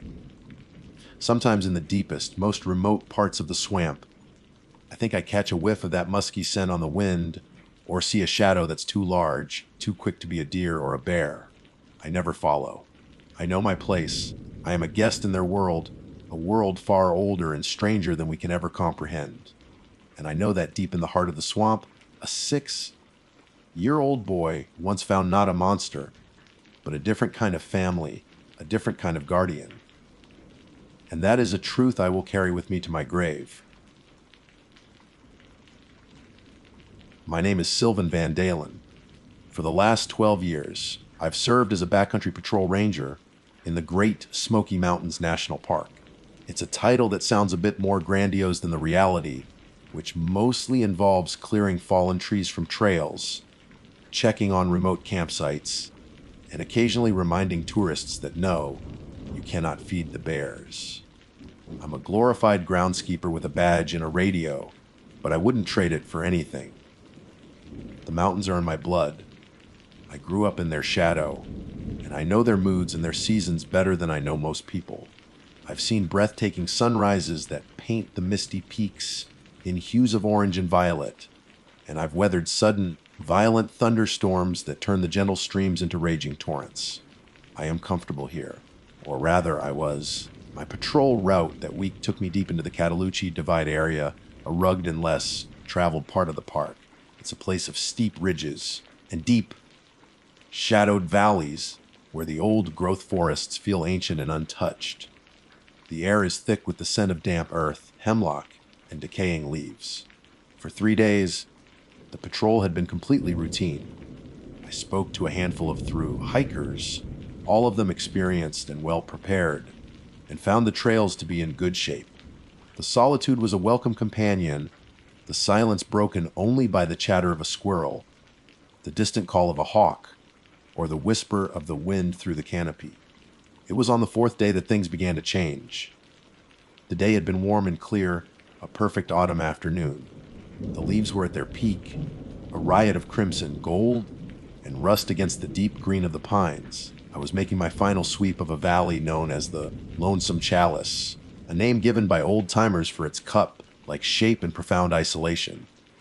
High, sheer rock cliffs, slick with moss and moisture, formed a near-perfect bowl around a small, meandering creek. It was a place of stark, intimidating beauty. As the sun began its descent, the light in the valley took on a syrupy, golden quality. The shadows grew long and distorted, stretching like grasping fingers from the base of the ancient trees. The temperature dropped quickly, and the air grew still. It was that magical, transitional time of day that locals call the gloaming, when the world seems to hold its breath. I was packing my gear, preparing to make the short hike to a designated patrol cabin for the night, when I heard it for the first time. It was a sound that didn't belong. It came from high up on the cliffs to the east, a deep, mournful, and resonant moaning. It wasn't the sharp bark of a deer, the guttural huff of a bear, or the howl of a coyote. I've heard all those sounds 1,000 times. This was different. It was a long, drawn-out note of immense sorrow, almost like a baritone lament. It echoed through the valley, the stone walls of the chalice amplifying it, making it seem as if it were coming from everywhere at once. The sound vibrated in my chest, a physical presence that made the fine hairs on my arms stand on end. My first thought, born of years of training, was a rational one. An animal injured. Perhaps a large buck had fallen from a ledge. But the sound lacked the panicked, pained quality of an animal in distress. This was a sound of deep, abiding grief, something complex and emotional. My next thought was the wind. The mountains are famous for the strange noises the wind can make as it funnels through rock formations. But there was no wind. The air was dead calm. The leaves on the aspens around me were perfectly still. I slowly unclipped the radio from my shoulder strap, my thumb hovering over the transmit button. Who would I even call? What would I say? Dispatch, this is Ranger Van Dalen. I'm hearing a sad sound. It seemed absurd. I was a professional, not some kid spooked by noises in the dark. I decided to listen, to wait. Several minutes passed in absolute silence. The only sound was my own breathing, which seemed unnaturally loud in the quiet valley. The last sliver of the sun disappeared behind the western ridge, plunging the lonesome chalice into a deep twilight blue. The world was now a place of silhouettes and shades of gray. I began to convince myself I had imagined it. An auditory illusion, a trick of the exhausted mind at the end of a long day. Then it came again, and this time it was closer. The moan was just as deep and sorrowful, but it was no longer coming from the top of the cliffs. It seemed to have moved down, emanating from a densely wooded ledge about halfway up the rock face. This time, it ended with something new. A low, guttural chattering, like someone speaking in a language made of clicks and stones. My blood ran cold. The rational explanations that had comforted me moments before now seemed flimsy and foolish. This was not the wind. This was not a common animal. My hand, which had been resting on my radio, now drifted down to the reassuring grip of the .40 caliber Glock on my hip. It was a standard issue sidearm I had never once had to draw in all my years of service. Suddenly, I was acutely aware of how isolated I was. The nearest road was a 12-mile hike away. My patrol cabin, my only shelter, was still a mile of rough terrain ahead. And I was not alone in this valley. I raised my binoculars to my eyes, my hands trembling slightly. I scanned the dark, tree-covered ledge where the sound had originated.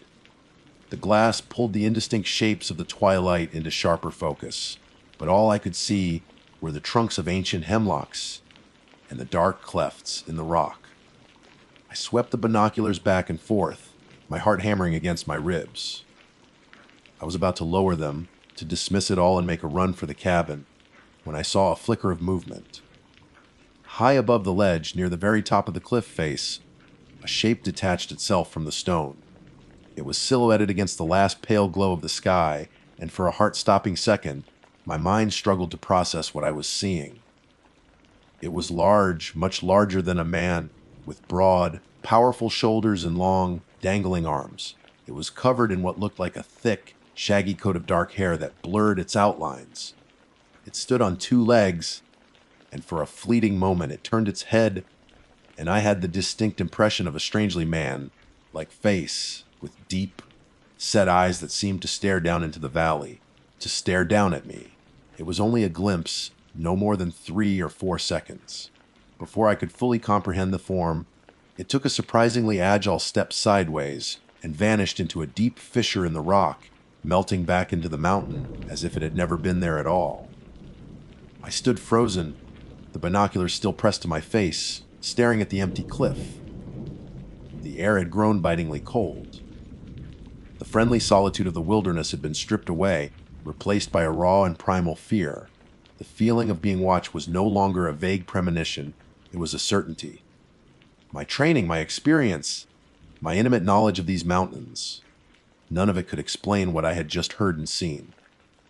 The old stories, the half-forgotten tales told by the Cherokee and the first settlers about the strange creatures that dwelled deep in the mountains, stories I had always dismissed as folklore, now flooded my mind.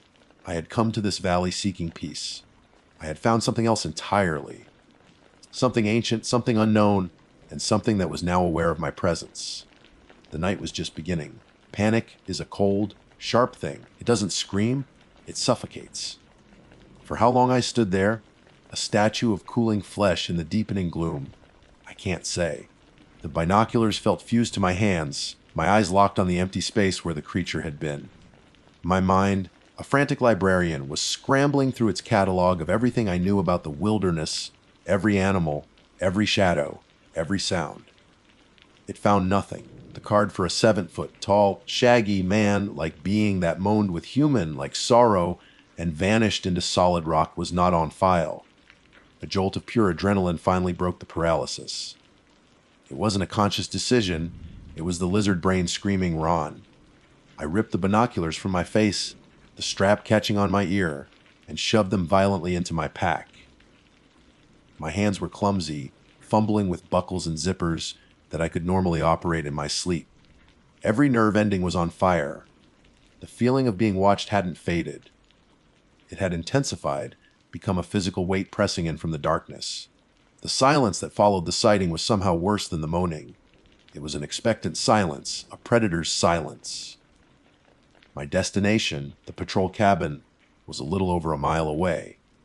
On a normal day, it was a pleasant walk. Now it felt like a journey across a hostile continent. The trail, which I knew so well, seemed alien and menacing. The path descended from the valley floor into a thicker, older part of the forest, where the canopy was so dense it swallowed what little light remained. I clicked on my headlamp, and its powerful beam cut a tunnel through the oppressive blackness. But it also felt like a beacon, announcing my position to whatever was out there. The world shrank to the circle of light in front of me. Every rustle of leaves was a footstep. Every snap of a twig was a predator closing in. The familiar shapes of trees twisted into monstrous forms in the periphery of my vision. I walked with my right hand resting on the grip of my Glock, my thumb stroking the textured polymer. It was a cold and inadequate comfort. What good would a pistol be against something that large? Something that could move across a sheer cliff face with such impossible ease? I tried to rationalize. A bear. It had to be a bear. A large, strangely colored black bear, standing on its hind legs. The angle, the low light, it could play tricks on the eyes. But the sound, the intelligent, sorrowful moan, the chattering, and the arms were too long, too slender for a bear. The profile was all wrong. My mind fought a desperate battle against itself, the trained observer warring with the terrified man. Halfway to the cabin, I heard it again. This time, it wasn't the distant, echoing moan. It was a single sharp crack, the sound of a large tree branch being snapped in two. It came from the woods to my left, maybe 50 yards away. It was followed by a heavy, dragging sound, like something immense moving through the undergrowth, heedless of the noise it was making. I froze, clicking my headlamp off instantly, plunging myself into absolute darkness. My heart felt like it was trying to beat its way out of my ribcage. I held my breath, straining my ears, trying to pierce the veil of the night. The dragging sound stopped. Silence returned, heavy and profound. But I could feel it. I knew with a certainty that defied all logic that it was paralleling my path, stalking me. I didn't turn my headlamp back on. I couldn't bear the thought of it seeing the light, of it knowing exactly where I was. I began to move again, this time relying on the faint starlight filtering through the leaves and my memory of the trail. My progress slowed to a crawl. I placed each foot with agonizing care, trying to be as silent as the thing that was hunting me. The mile-long hike stretched into an eternity. My imagination ran wild, painting pictures in the dark of a hairy arm reaching out from behind a tree, of deep-set eyes watching me from the shadows. After what felt like a lifetime, I saw it, a dark, rectangular shape against the slightly less dark backdrop of the trees. The cabin. A wave of relief so powerful, it almost buckled my knees, washed over me. I broke into a stumbling run, crashing through the final stretch of woods and onto the small clearing. I fumbled with the key, my shaking hands making the simple task of finding the lock nearly impossible. The key finally slid home, the bolt turned with a loud metallic clunk, and I threw myself inside, slamming the heavy oak door shut behind me. I leaned against the door, gasping for breath, the rough wood pressing into my back. Inside, the cabin was a tomb of silence and cold. I slid the heavy deadbolt across, the sound echoing in the small space like a gunshot. Then, for good measure, I dragged a heavy wooden table and jammed its edge under the doorknob. The cabin was a single room, rustic and Spartan. A bunk bed, a small wood burning stove, a table, and 2 chairs. There were 2 windows, one on the front wall next to the door, and one on the side. I immediately went to them, pulling the simple wooden shutters closed and dropping the thick iron bars across them. I was now sealed in a wooden box, my only connection to the outside world being the gaps in the logs and the chimney for the stove. For a long time, I just sat on the edge of the bunk, my head in my hands, trying to get my breathing under control. I was safe. I was in a fortified structure. It couldn't get to me. But the fear remained, a cold knot in the pit of my stomach. The silence from outside was unnerving. Was it still out there? Had it followed me to the cabin? Or had it given up the chase, melting back into the mountains? I needed to make a report. I needed to let someone know what had happened. I unclipped the radio from my pack and set it on the table. Its green light was a small, comforting presence in the dark. I keyed the mic. "Dispatch, this is Ranger Van Dalen. Do you copy?" The radio hissed back at me, static. "Dispatch, this is Catalucci Patrol. Come in, dispatch." More static, punctuated by a faint, garbled voice that was impossible to understand. The Lonesome Chalice and the surrounding valleys were notorious for poor reception. The high ridges blocked the signal. I knew this, but tonight, the isolation felt absolute. I was truly on my own until morning. I decided to start the stove. The cold was seeping into my bones, but more than that, I needed the light. I needed the primal comfort of a fire. I busied myself at the task, loading kindling and small logs into the cast iron stove. The familiar ritual calmed me slightly. Soon, a small fire was crackling, casting a warm, dancing light across the cabin walls. It was as I was staring into the flames that the sound came. A soft, rhythmic thump, thump, thump, thump. It was coming from the porch. The sound of a single, heavy footstep. It wasn't walking. It was just standing there, shifting its weight. I froze, every muscle tensed. It had followed me. It was right outside the door. My eyes shot to the door, to the table I had wedged against it. The thumping stopped. The silence that followed was a physical entity, a pressure against my eardrums. I held my breath, listening. A minute passed. 2. Nothing. Then a new sound. A soft, wet, scraping noise against the side of the cabin, right below the window. Scry-ape, scry-ape. It was the sound of a fingernail, or a claw, being dragged slowly across the rough, hewn logs. It moved along the wall, toward the door, then back again. It was investigating the cabin, testing its walls. My heart hammered against my ribs so hard, I thought it might break them. I grabbed the fire poker, its iron heft a small, desperate comfort. I stood in the middle of the room, my back to the stove, trying to watch the door and the windows at the same time. The scraping stopped, and then I heard the chattering again. The same low, guttural clicks and pops I had heard from the cliff face. It was right outside the door, muttering to itself in its impossible, stony language. It sounded inquisitive, not aggressive, but that was somehow more terrifying. This wasn't a dumb beast driven by instinct. It was intelligent, it was curious, and I was the object of its curiosity. I have never, in my entire life, felt so much like prey. The night was long, and the dawn was a lifetime away. Time ceases to be a river and becomes a frozen lake. Every second is an eternity spent in the grip of absolute terror. I stood there in the center of the small cabin, fire poker held in a white, knuckled grip, listening to the impossible sounds from just beyond the door. The chattering continued, a series of low, guttural clicks and pops. It wasn't a monologue. It felt like a conversation, as if it were speaking to something else I couldn't hear, or perhaps just reasoning with itself. My mind, stripped of all its training and rationality, could only offer one primal thought. It's trying to figure out how to get in. The scraping sound started again, this time on the heavy oak door. It wasn't the frantic scratching of a bear. This was slow, deliberate. Scry-ape, scry-ape. Each drag of the sound sent a fresh wave of ice through my veins. It was the sound of something testing the wood, feeling for a weakness.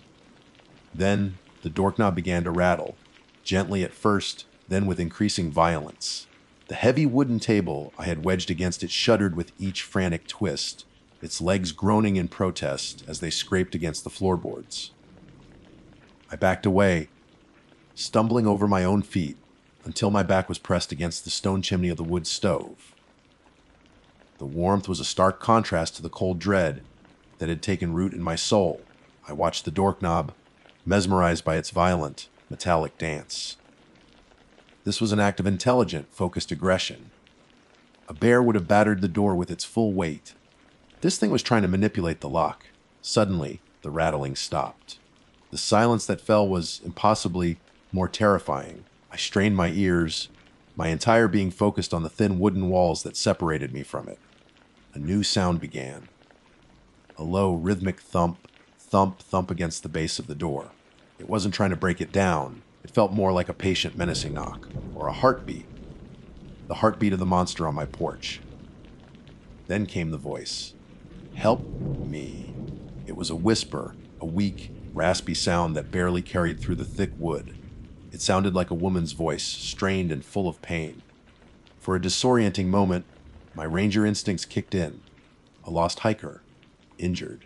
In the state of profound terror I was in, my mind grasped at this sliver of normalcy. It was a trick. It had to be a trick. My hand tightened on the fire poker. "Please, so cold." The voice whispered again, sounding closer, as if a mouth were pressed against a crack in the door. My blood ran cold. It was mimicking a human voice. The mournful cry I had heard from the cliffs. The sorrow was real, but it wasn't human sorrow. And now it was using our words, our pleas for help, as a tool, a lure. The sheer, alien intelligence of it was more horrifying than any display of brute force. The chattering, stony language was its own. This was a violation. Go away. I yelled, my voice cracking, sounding thin and pathetic in the small cabin. The only response was a low, guttural chuckle from the other side of the door, a sound like stones tumbling in a deep cave. The mimicry was over. The game was done. A deafening roar of pure rage and frustration erupted from outside, a sound so powerful, it seemed to shake the very foundations of the cabin. It was immediately followed by a tremendous impact against the door. The entire frame shuddered and dust rained down from the rafters. The table lurched forward a few inches. It was done testing the defenses. I scrambled to the side, pressing myself into the corner of the room, my eyes wide with terror. Another impact and another.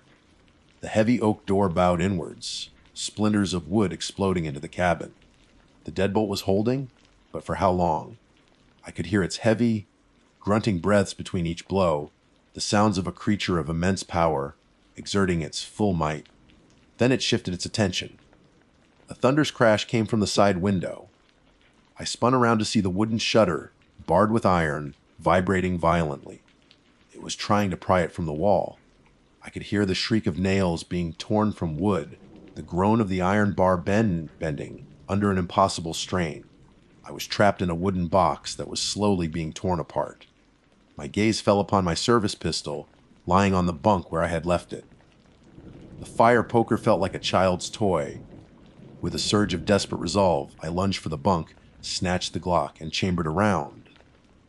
The metallic shekshke was a definitive, terrifying sound in the besieged cabin. I aimed the pistol at the door, my hands shaking so badly I had to grip my right wrist with my left hand to steady the barrel. "Jitpiki," I screamed, the words tearing from my throat. The assault on the window stopped. The silence was instantaneous. I stood there, panting, the pistol aimed at the door, every muscle coiled tight. A new sound reached my ears. A scrambling, scraping noise. It was on the roof. My blood turned to ice. I could hear its heavy form moving across the shingles, the sound of its claws or nails digging in for purchase. It was looking for another way in. The chimney. My eyes darted to the wood stove, to the black, gaping hole of the flue. A puff of soot fell onto the hot surface of the stove with a soft hiss. It was on the chimney. I could hear it sniffing, its deep breaths echoing down the metal pipe. A small stone, dislodged from the chimney top, clattered down and landed in the fire with a sizzle. I backed away, aiming the pistol at the stove, my mind reeling. Was I about to be in a firefight with a monster coming down my chimney, like some hellish version of Santa Claus. The night dragged on in an agony of suspense. The creature would move around the cabin, testing, probing. A scrape on the wall here, a thump on the roof there, a low series of clicks from just outside the window.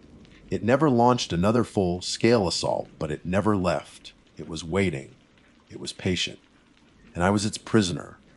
I spent the entire night huddled in the corner, the Glock never leaving my hands, my eyes flitting between the door, the window, and the stove.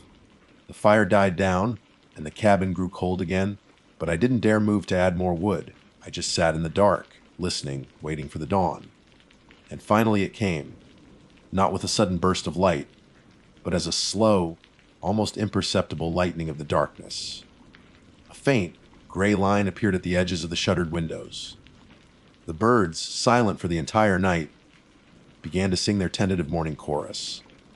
As the light grew, the sounds from outside faded. The last I heard was a heavy, dragging sound moving away from the cabin, back towards the deep woods, followed by one last, distant, sorrowful moan that echoed off the ridges as the sun's first rays crested the mountains. Then silence, a true, natural silence filled with the promise of the day. I waited for a full hour after the sun was up, not daring to believe it was over. Finally, with my heart still pounding, I cautiously moved the table away from the door. I unlatched the deadbolt and slowly, carefully, pulled the door open. The porch was a scene of devastation. The wood was deeply gouged and splintered. But it was the footprints that made me stop breathing. There, in the soft earth of the clearing, were massive, 5-toed footprints. They were eerily human-like, but far larger and deeper than any man's. They led from the woods onto my porch around the cabin, and then back into the forest. I spent the rest of the morning packing my gear with trembling hands, constantly looking over my shoulder.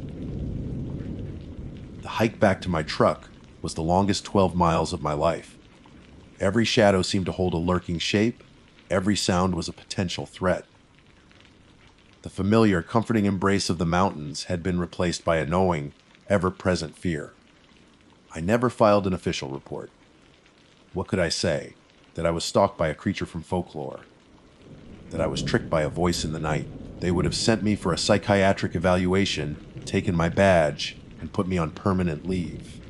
So I said nothing. I reported a faulty radio and damage to the cabin from a bear, but I know what I saw. I know what I heard.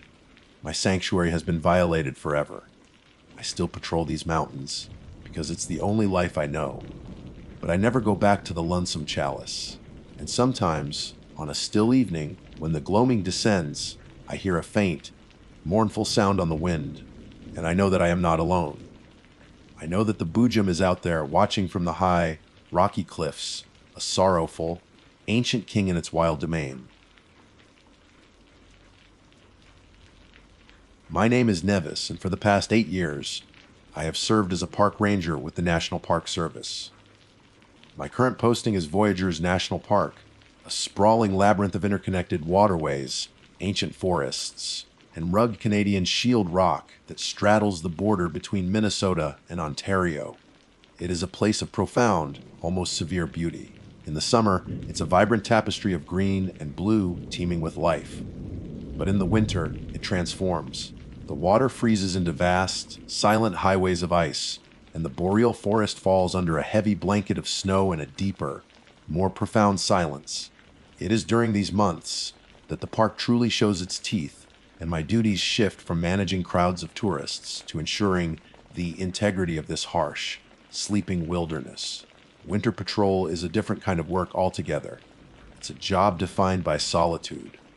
For days on end, my only companions are the whine of my snowmobile engine, the crunch of my snowshoes on the powder, and the low, mournful howl of the wind through the skeletal branches of birch and aspen. You learn to read the landscape in a different language, the language of tracks, of broken branches, of the subtle shifts in the snow that tell stories of the life and death struggles that play out unseen. You learn to respect the cold not as an inconvenience, but as a living entity, a predator that is always watching, waiting for a moment of carelessness. This particular patrol in late January began like any other. The forecast called for a multi-day blizzard system moving in from the north, so my task was to complete a final sweep of the Capitogama Peninsula, a remote and rarely visited section of the park in the winter, ensuring no ice, fishers, or rogue campers had been foolish enough to get caught in the impending whiteout. The air was sharp and clean, so cold it felt like tiny needles against any exposed skin. The sky was a brilliant, unforgiving blue, a stark contrast to the endless white of the frozen lake I was crossing. For the first day, the familiar solitude was a comfort. I checked the designated shelters, finding them empty and secure.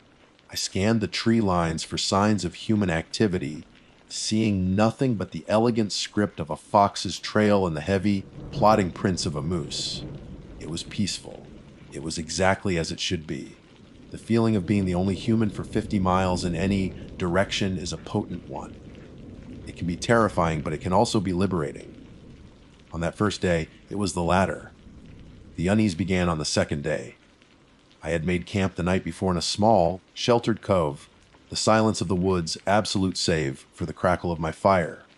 I woke to a world softened by a fresh layer of snow, the sky now a uniform, milky, white ceiling.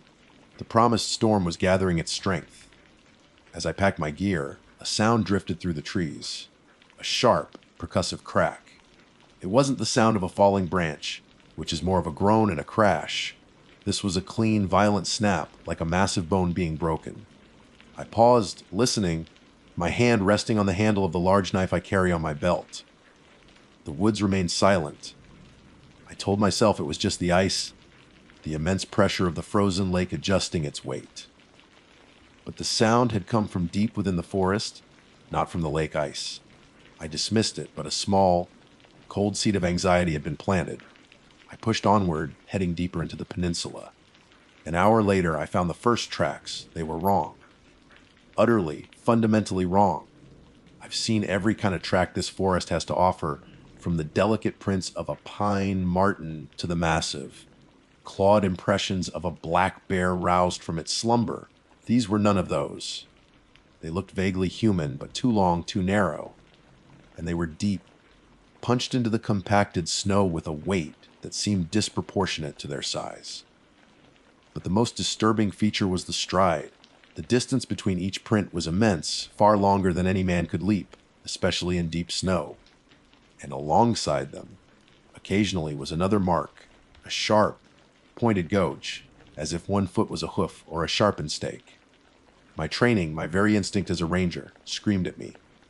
This was not an animal I knew. This was not a person in any normal sense. My duty was clear: investigate. My gut, however, was screaming something else entirely. Turn back. I followed the tracks. I had to. The thought of someone out here, perhaps injured and delirious, leaving such a bizarre trail, compelled me forward. The tracks led me off the established trail, deeper into the dense, old-growth timber. The forest grew darker here, the thick canopies of ancient pines swallowing the flat, gray light. The silence was heavier, too, as if the very air was holding its breath. The tracks never wavered. They moved with a relentless, straightforward purpose, pushing through thickets and over fallen logs with an unnatural directness. After another hour of tense, silent tracking, the smell hit me.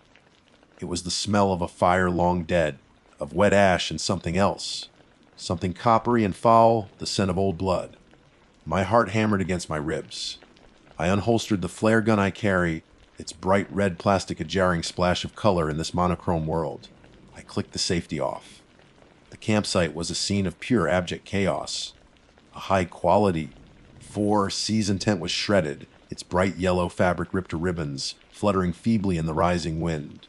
A backpack had been torn open, its contents, freeze-dried meals, a first aid kit, spare clothes, flung across a small clearing as if in a fit of rage. I saw a camp stove kicked on its side, a scattering of pots and pans, and the pitiful remains of a fire pit, nothing but blackened stones and gray slush. But it was the signs of desperation that truly chilled me to the bone. The bark on several of the surrounding pine trees had been stripped away, and the raw wood beneath was covered in frantic, deep scratches, some of them splintered and dark with dried blood. as if someone had been trying to claw their way up the trunks. A heavy cast iron skillet was bent nearly in half, lying near a rock that was stained with the same dark rust color. It was a scene of a violent primal struggle, not with a bear or a wolf pack. A bear would have gone for the food and left. This was different. This felt personal, hateful. Then I saw the journal. It was a small leather-bound book, lying half, buried in the snow near the mauled tent. Its pages were stiff with ice. I picked it up, my gloved fingers fumbling as I carefully cracked it open. The first few entries were standard, filled with the cheerful observations of a solo winter camper named Alex, awed by the beauty and solitude. He wrote about his gear, the silence, the stars. But then, about a week in, the tone began to change. Day 80, the hunger is strange. I have plenty of food, more than enough. But I'm always hungry. A deep, knowing ache in my gut that nothing satisfies. It's the cold, I suppose. Burning more calories. Day 11, I hear it moving at night. Something big, just at the edge of the firelight. It doesn't sound like a moose. It walks on two legs. I shouted at it last night. There was no reply. Just the wind. The food is tasteless, like chewing ash. The hunger is worse. It's in my head now. I dream of meat. Raw and bloody, I woke up chewing on my own sleeve. God, what's happening to me? The final entries were barely legible, the handwriting a frantic scrawl that tore at the paper. Day 17-8, it whispers my name from the trees. It promises me food that will finally stop the ache. It says all I have to do is run with it, through the snow, forever. Day 9-9, so hungry, so cold.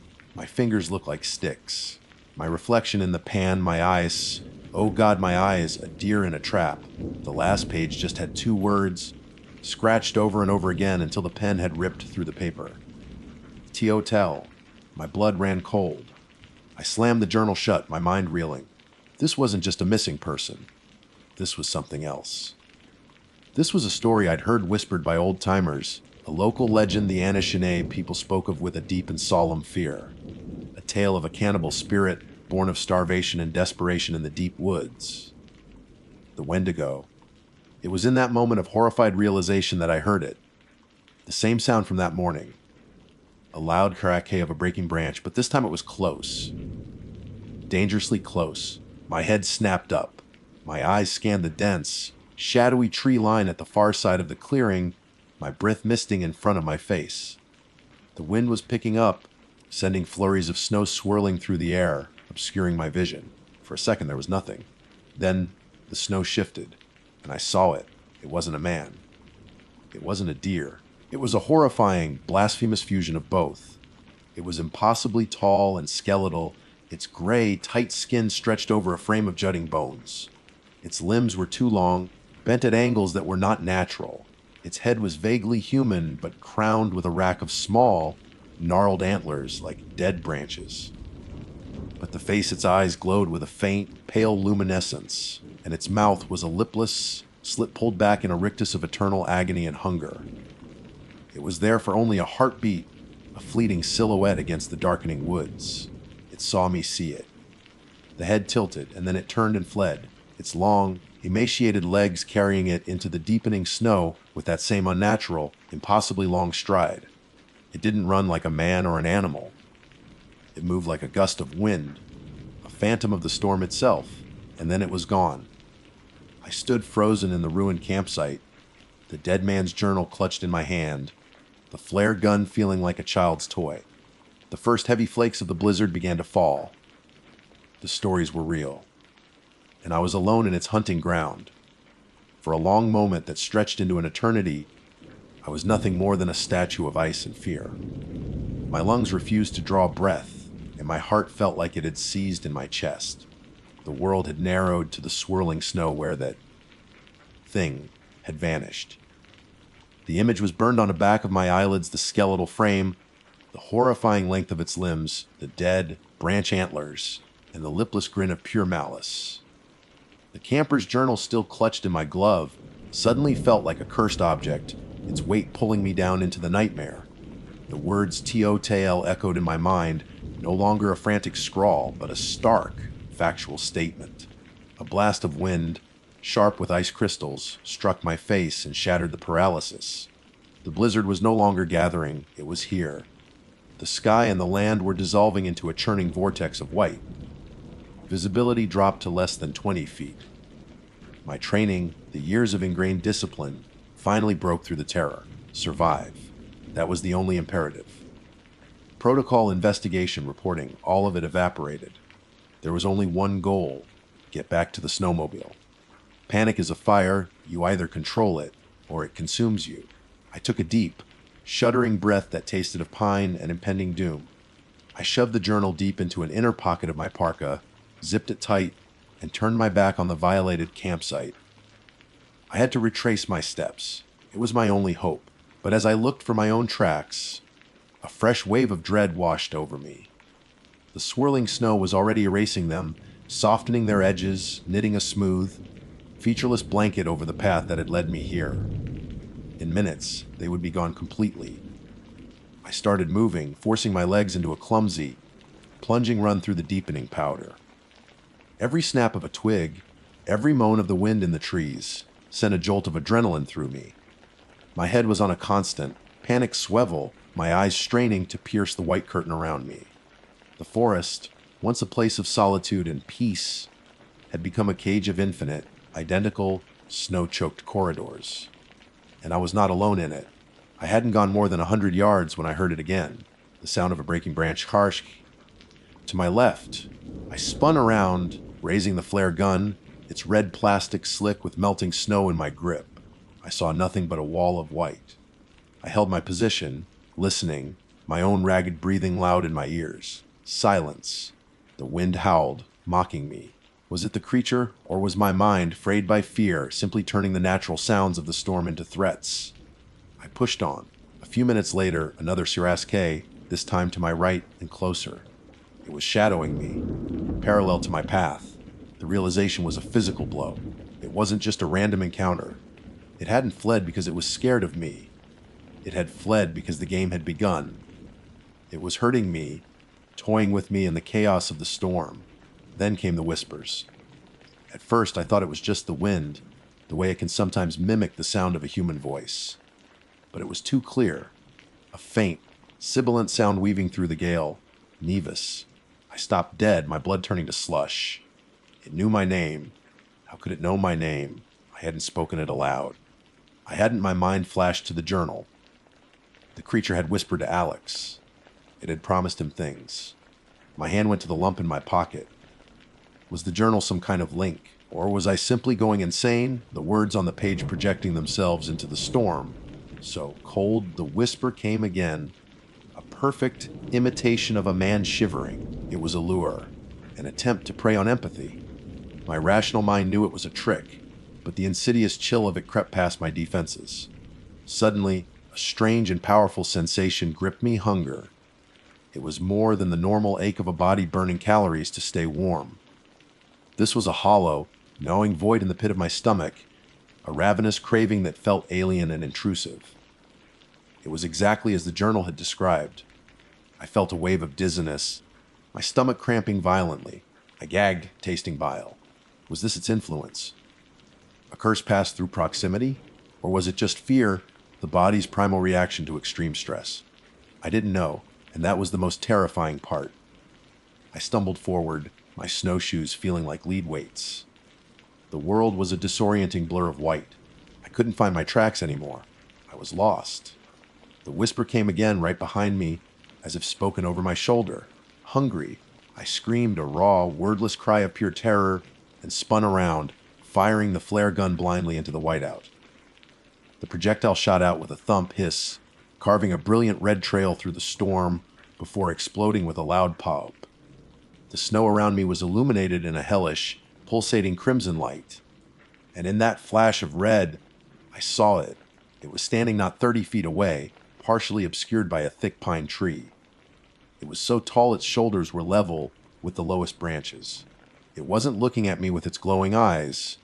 Its head was tilted towards the sky, its lipless mouth open, as if it were tasting the red light on the air. The flare cast its skeletal body in a horrifying dance of red light and deep, stark shadows. It looked like a demon summoned from the very heart of the blizzard. The light died, plunging the world back into gray-white chaos, but it had worked. When I blinked the spots from my eyes, it was gone. I had one flare left. The encounter, as terrifying as it was, gave me a new kind of energy. The raw animal instinct to live. I wasn't just prey to be toyed with. I was going to fight. I checked my compass, got my bearings as best I could, and started moving north, towards the lake, towards the snowmobile. I didn't run. I moved with a steady, deliberate pace, conserving energy, saving the last flare, saving my strength. For what felt like hours, I pushed through the relentless storm. The whispers faded, replaced by the deafening roar of the wind. The hunger remained, a cold knot in my stomach, but I fought it down, focusing on the compass, on the next tree, on the act of putting one foot in front of the other. The forest began to thin, a sign that I was approaching the shoreline. Hope, a feeling I thought had been extinguished, flickered weakly in my chest. I broke through the final line of trees and onto the vast, windswept expanse of the frozen lake. The storm was even more violent out here, a true whiteout with zero visibility. The snowmobile was somewhere to my west, maybe half a mile away. But in this, I was a ship without a lighthouse. And then I heard it. Not the whisper, not the cracking of branches, but a sound that was infinitely worse. A voice carried on the wind from somewhere out on the ice ahead of me. "Help me! Please, somebody help!" It was a man's voice, raw with pain and desperation. It was the classic trick of a predator, the phantom cry for help. I knew it. My training screamed it. But it sounded so real, so utterly human.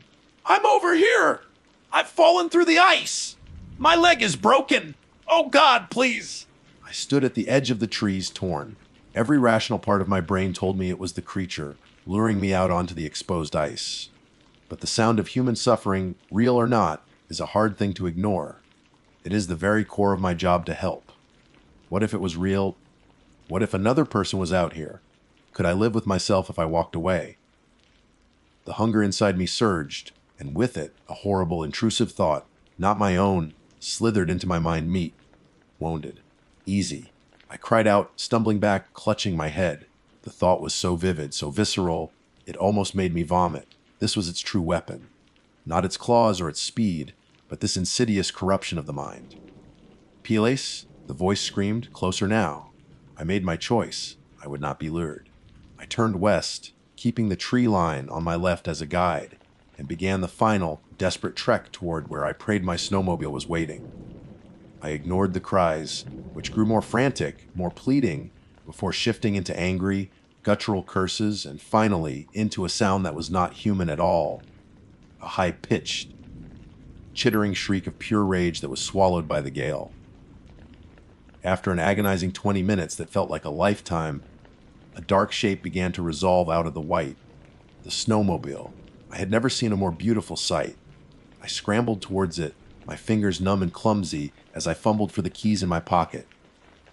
I threw my leg over the seat, jammed the key in the ignition, and prayed. The engine turned over, coughed, and then roared to life, its sound a defiant shout against the storm's fury. I didn't hesitate. I twisted the throttle and shot forward, flying blind into the blizzard, away from that accursed peninsula, away from the ruined camp, away from the voice on the ice. I didn't look back. I didn't dare. I just drove, my knuckles white on the handlebars, the only thought in my mind to put as much distance as possible between myself and the ancient hunger that stalked the frozen heart of Voyageurs National Park. The snowmobile ride back was not an escape. It was a prolonged, high-speed panic attack. I was flying blind, a ghost in a world of ghosts. The blizzard raged with a personal fury, the wind tearing at me like a physical beast, the snow a blinding shroud. Every shadow that flickered at the edge of my headlight beam was the creature. Every gust of wind that buffeted the machine felt like its long, skeletal fingers trying to drag me from the seat. The roar of the engine was my mantra, the only sound in the universe that could drown out the memory of the chittering shriek of rage I had left behind on the ice. I didn't dare follow the lake's edge. My only thought was to get away from the peninsula, to put as much frozen water as possible between me and it. I aimed the snowmobile for the opposite shore, a destination I could only guess at through the maelstrom. It was a reckless, desperate gamble. The lake ice, while thick, could have hidden pressure ridges or thin spots, but the fear of what was behind me was infinitely greater than the fear of what might lie beneath. The hunger was my co-pilot. It sat in my gut, a cold, heavy presence, whispering insidious suggestions with every lurch and bounce of the machine. The memory of the intrusive thought, meat, wounded, easy, circled in my mind like a vulture. I felt a profound sense of violation, as if a part of me had been irrecoverably tainted. It wasn't just that I had been hunted, it was that the predator had tried to make me like itself. After what felt like a lifetime, the terrain beneath my skis changed, the smooth glide over wind, swept snow replaced by a bumpy, jarring ride. I had hit land. I cut my speed, my headlight beam revealing the welcome, solid forms of trees. I was off the open ice, back in the comparative shelter of the forest. But the relief was fleeting. This was still its domain. I pushed on for hours, navigating by compass and pure dumb luck. The blizzard finally began to relent as dawn approached, the wind easing its howl, the snowfall thinning from a blinding wall to a steady, heavy curtain. The world began to take shape again, a landscape of immense, silent white drifts. And then, through the trees, I saw it the warm, yellow glow of a window. The ranger station. I nearly wept with relief. I drove the last few hundred yards in a daze, pulling up beside the main cabin and cutting the engine. The sudden, absolute silence was deafening. I didn't have the strength to get off the machine. I just sat there, shaking uncontrollably, my entire body screaming with exhaustion and cold. The door to the station opened, silhouetting my supervisor, a grisly old veteran named Frank. Navis. What the hell? We were about to send a search party. You're 2 days overdue. I couldn't answer. I think I just stared at him, the sight of another human face seeming both miraculous and surreal. He took one look at my condition, the ice caked on my beard, the wild, haunted look in my eyes, and his gruff demeanor softened. Jesus, kid, let's get you inside. He helped me off the snowmobile, my legs buckling under me. The walk to the cabin was the longest of my life. The moment I crossed the threshold into the warmth and light, my composure shattered completely. I collapsed, not from the cold, but from the sheer, crushing weight of the past 48 hours. The next day was a blur of debriefings, hot coffee, and the deep, dreamless sleep of utter exhaustion. I told Frank a heavily edited version of the truth. I told him about finding the ruined campsite, about the journal, about the missing camper Alex. I described the scene in detail, the violence, the signs of desperation. I told him I was caught in the blizzard while investigating.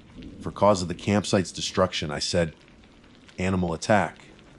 A bear, maybe, or a pack of wolves, driven to unusual aggression by the harsh winter. It was a plausible lie. It was the only lie I could tell. How could I have explained the truth? That I had seen a creature from a half-forgotten legend. That it stood twice as tall as a man and wore the skull and antlers of a deer. That it had whispered my name on the wind and infected me with a supernatural hunger. They would have pulled me from duty, sent me for a psychiatric evaluation. I would have lost the only life I knew, so I lied, and with every word, the cold knot of the secret in my gut tightened.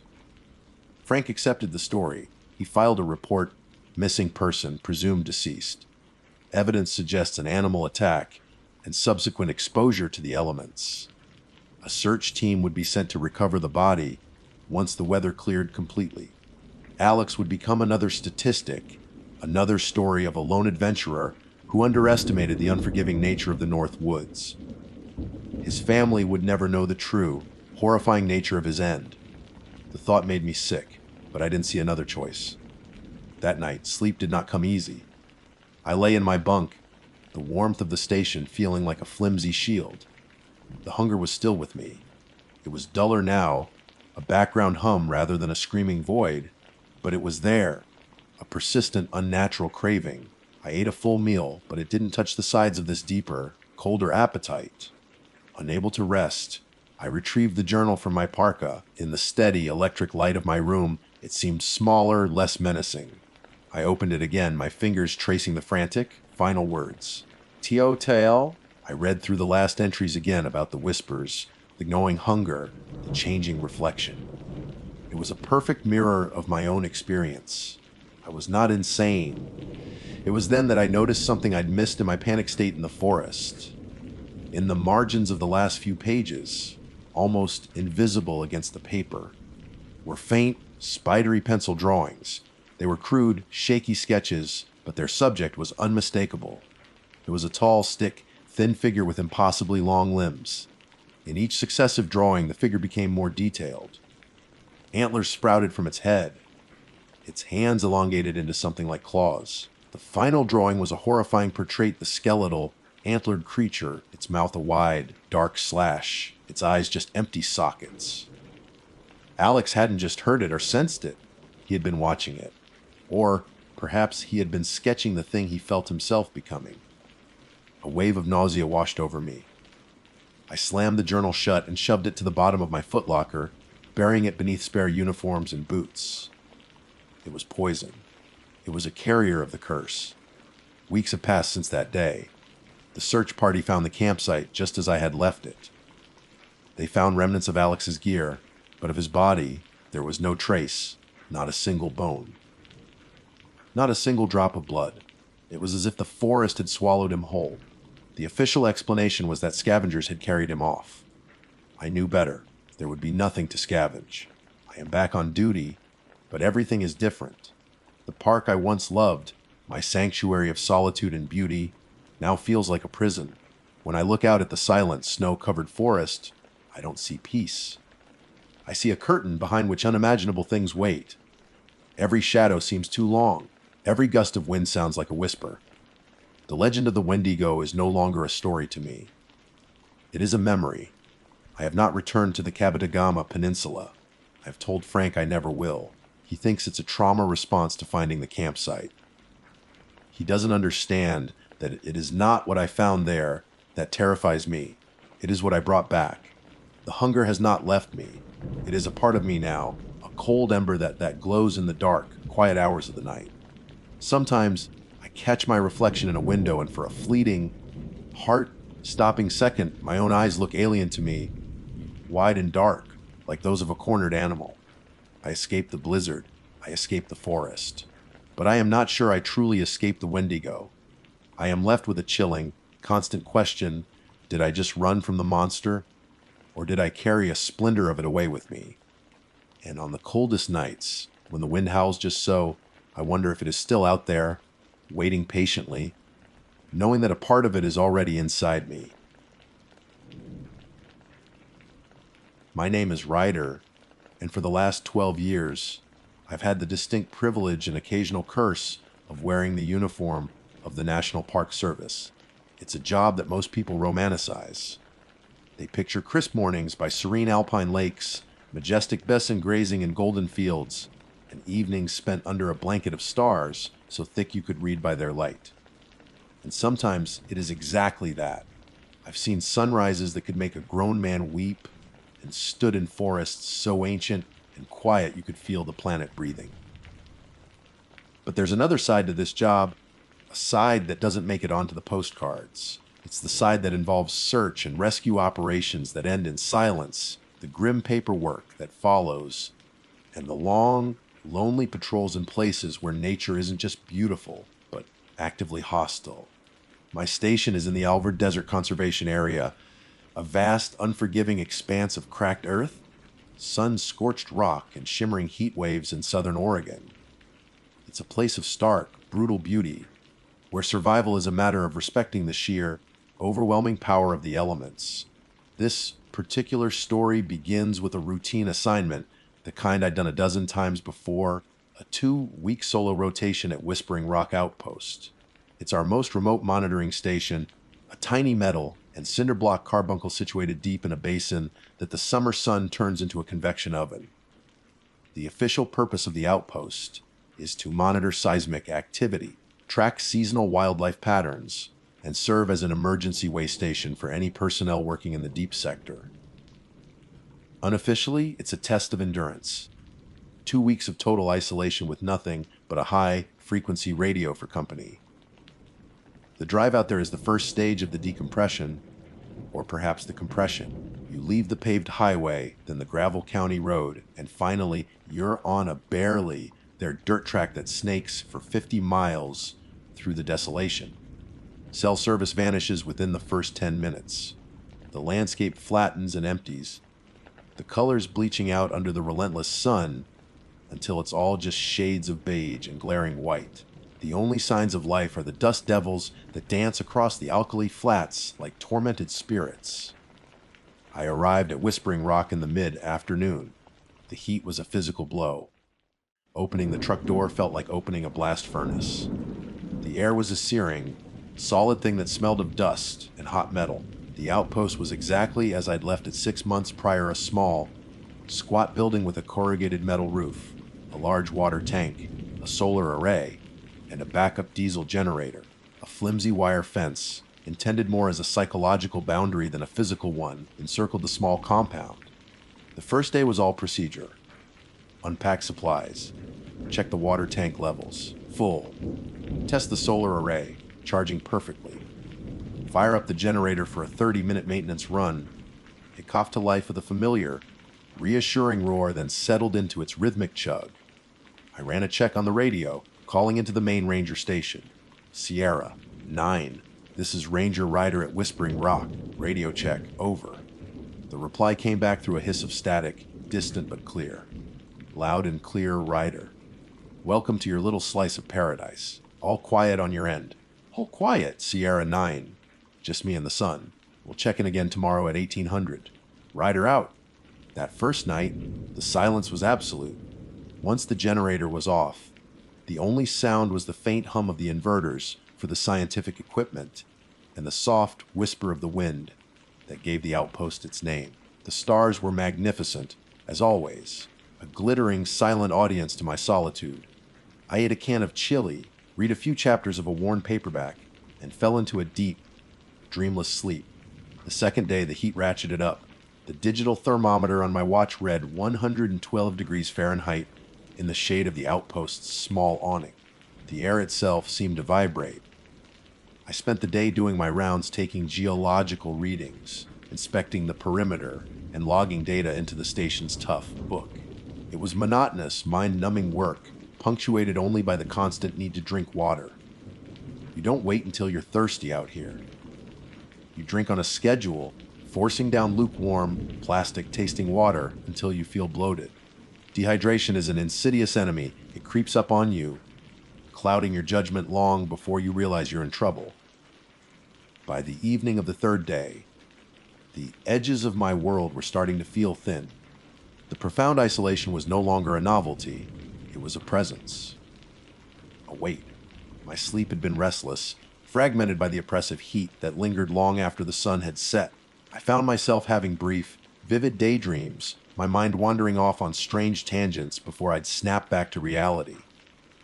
I blamed it on fatigue and the beginnings of dehydration, despite my rigorous water intake. It was during my late afternoon perimeter walk that I saw the first thing that was truly out of place. It was a flicker of movement at the very edge of my vision, far to the east. When I turned my head to look directly at it, there was nothing but the shimmering expanse of the desert floor. I squinted, scanning the horizon. Nothing. Just the familiar shapes of distant rock formations and the skeletal remains of yucca plants. Just the heat, I told myself, the ranger's mantra for every unexplained shimmer and shadow. Heat haze plays tricks on your eyes. I took a long pull from my canteen, the water doing little to quench the dryness in my throat. Later that evening, as I was preparing my meal, I heard a sound. It wasn't the wind. The air was unnervingly still. It was a soft, scraping noise, like stone dragging on stone, coming from somewhere just outside the fence. My hand instinctively went to the handle of the large mag light on my belt. I switched off the interior light, plunging the room into darkness, and moved to the small, reinforced window. I peered out into the twilight. The landscape was painted in shades of deep purple and burnt orange. The long, distorted shadows of the rocks stretched like grasping fingers across the desert floor. For a long minute I saw nothing, heard nothing. The silence rushed back in, so complete it felt like a pressure against my eardrums. I was about to turn away, to dismiss it as my tired mind manufacturing ghosts, when I saw it again. Movement. This time it was undeniable. About 200 yards out, a shadow detached itself from a larger rock formation. It wasn't an animal. It was too tall, too slender. It moved with a slow, deliberate gait that was unnervingly smooth. I fumbled for the high, powered binoculars on the shelf next to the window, my heart starting to thud a heavy, panicked rhythm against my ribs. I raised the binoculars to my eyes, my hands trembling slightly. I scanned the area where I'd seen the movement, finding the rock formation first, then tracking slowly to the left. And then I found it. It was a figure, tall and draped in what looked like a dark, heavy robe or cloak, its hood pulled low over its face. It was standing perfectly still, facing the outpost. The distance was still significant, and the fading light made details impossible to discern, but the shape was unmistakably humanoid. A trespasser, a lost hiker, out here. It was highly improbable, but not impossible. I kept the binoculars trained on the figure, waiting for it to move, to signal to do something. It did nothing. It just stood there, a silent black effigy against the dying light. My mind raced through protocols. Call it in. A possible unauthorized presence in a restricted zone. What would I say? I see a person standing in the desert. They tell me to observe, to not make contact unless necessary. As the last sliver of the sun dipped below the horizon, the desert was plunged into that brief, ethereal moment between day and night. It was in that moment that I saw the change. A glint of light from beneath the figure's hood. I thought it was a reflection, perhaps from a pair of glasses or a piece of equipment. I tweaked the focus dial on the binoculars, trying to get a clearer image. It wasn't a reflection. From the deep, black void where a face should have been, 2 pinpricks of light ignited. They weren't bright or flashing. They were a soft, steady, internal luminescence, like the embers of a dying fire. They glowed with a faint, malevolent red, and they were staring directly at me. The figure began to move then, not walking, but gliding. It flowed over the uneven terrain with an unnatural silence and grace, its feet seemingly not touching the ground. It was coming directly, silently, and inexorably toward the outpost. Toward me. And all I could do was stand there frozen. The binoculars pressed so hard against my face they hurt, watching those 2 glowing eyes grow ever so slightly larger in the encroaching darkness. Panic is a cold, sharp thing. It bypassed every layer of my training, every rational thought, and seized my nervous system. For a second that stretched into an eternity, my body was no longer my own. I was just a statue made of ice and fear, the binoculars digging into the bones around my eyes, my breath locked tight in my chest. The 2 red embers in the darkness didn't waver. They were fixed, intent, and they were closing the distance with that horrifying, silent glide. A primal scream built in my throat, but my training, buried deep, finally kicked in. It was like a drowning man breaking the surface. I ripped the binoculars away from my face and threw myself backwards, stumbling over a supply crate. The clatter of my gear hitting the concrete floor was a welcome, tangible sound in the suffocating silence. It broke the spell. My first coherent thought was barrier. I scrambled to the heavy steel door and slammed the deadbolt home. The sound was a cannon shot in the small room. Then, the window. It had a hinged steel shutter on the inside for security during sandstorms. I fumbled with the latch, my fingers feeling like clumsy sausages, before wrenching it across and ramming the heavy bolts into their sockets. Plunged into near-total darkness, with only the faint green and red LEDs of the monitoring equipment for light, I pressed my back against the wall, my chest heaving.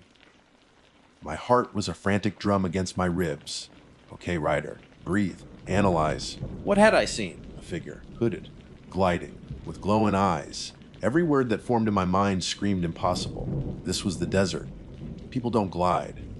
People don't have embers for eyes. My logical mind, the part of me that had spent 12 years identifying animal tracks and predicting weather patterns, desperately searched for an explanation. A hallucination. It had to be. Dehydration, heat exhaustion, sleep deprivation. It was a classic cocktail for seeing things. I'd read the training manuals. I'd heard stories from other rangers who'd spent too long in the sun. They saw shimmering lakes where there was only cracked earth, heard voices on the wind. This was just my version of that. A particularly vivid, terrifying version. Clinging to that sliver of hope, I forced myself to move. I needed to prove it was a trick of the mind. The outpost had one external, low, light security camera pointed at the main gate. I stumbled to the monitoring station, my hands shaking as I switched the feed to the main screen. The image flickered to life, a grainy, monochrome view of the fence and the desert beyond. My blood ran cold. It was there, standing about 100 yards out, exactly where I had seen it. A tall, dark shape, perfectly still. The low light camera couldn't pick up the glowing eyes, but the silhouette was undeniable. It wasn't in my head. A wave of nausea washed over me. I gripped the edge of the console, my knuckles white. If it was real, what was it? My mind, stripped of its rational anchor, began to drift into darker, more primal waters. I thought of the old stories the local Paiute elders sometimes shared, tales of desert spirits, of beings that walked between worlds.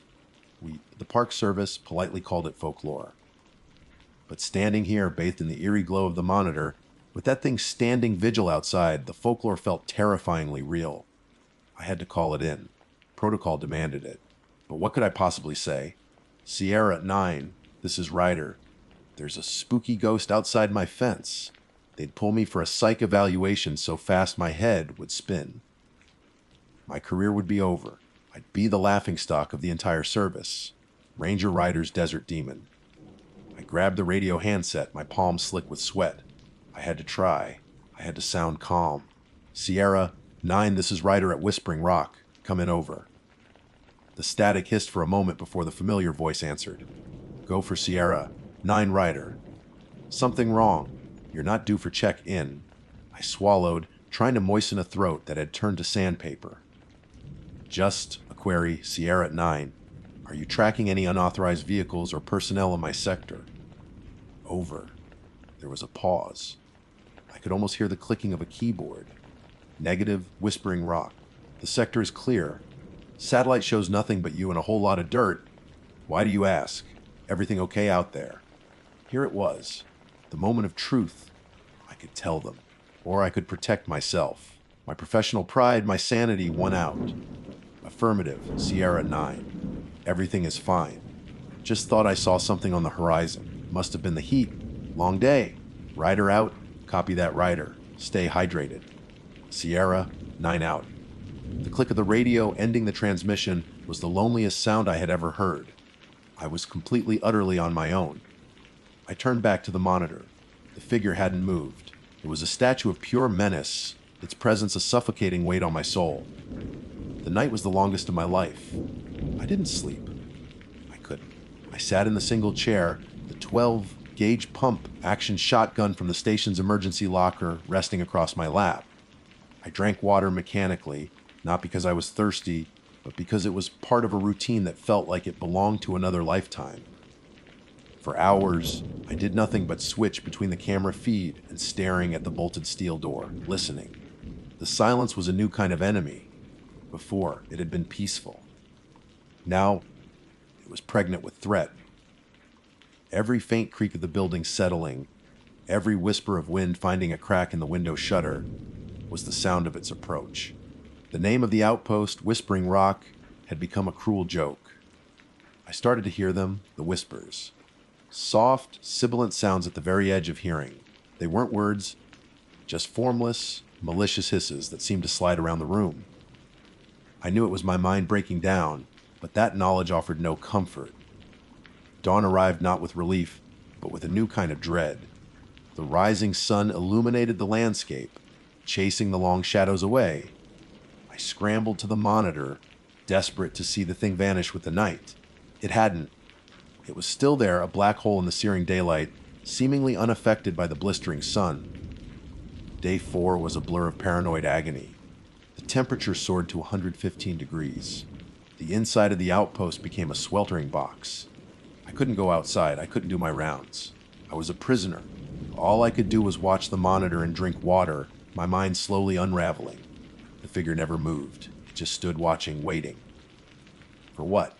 As dusk began to fall again, my exhaustion was absolute. My eyes were burning, my thoughts a tangled knot of fear and illogical reasoning. Maybe it was a prank, some elaborate, cruel joke. But who would come all the way out here? And how? That's when it moved. On the monitor, the dark shape stirred. But it didn't walk. It didn't run. It began to glide forward again, straight toward the fence. I lurched forward in my chair, the shotgun feeling heavy and useless in my hands. I watched, my heart hammering, as it reached the flimsy wire fence that marked the compound's perimeter. It didn't climb it. It didn't push it down or look for the gate. It passed through it, like a ghost walking through a wall. The image on the camera didn't even flicker. One moment it was outside the fence, the next, it was inside, its silent, inexorable glide continuing, undisturbed, toward the outpost. My last shred of denial shattered into a million pieces. This wasn't a man. It wasn't a hallucination. It was something else. Something ancient and wrong. It glided across the 50 yards of open ground until it was just out of the camera's view, presumably at the base of the building itself. I was blind. My only connection to it was gone. The whispers in the room grew louder, twisting into sounds that were almost like laughter. I scrambled backwards, pressing myself into the far corner of the room, raising the shotgun to my shoulder, its muzzle pointed at the door. Silence. The oppressive, absolute silence returned, heavier than before. Minutes passed. My arms began to ache from the weight of the gun. My own ragged breathing was the only sound in the universe. Then a new sound began, soft, intimate. A dry, scraping sound against the outside wall, just below the shuttered window. The sound of heavy cloth dragging against cinder block. It was circling, investigating its cage. The scraping stopped directly in front of the door. I held my breath.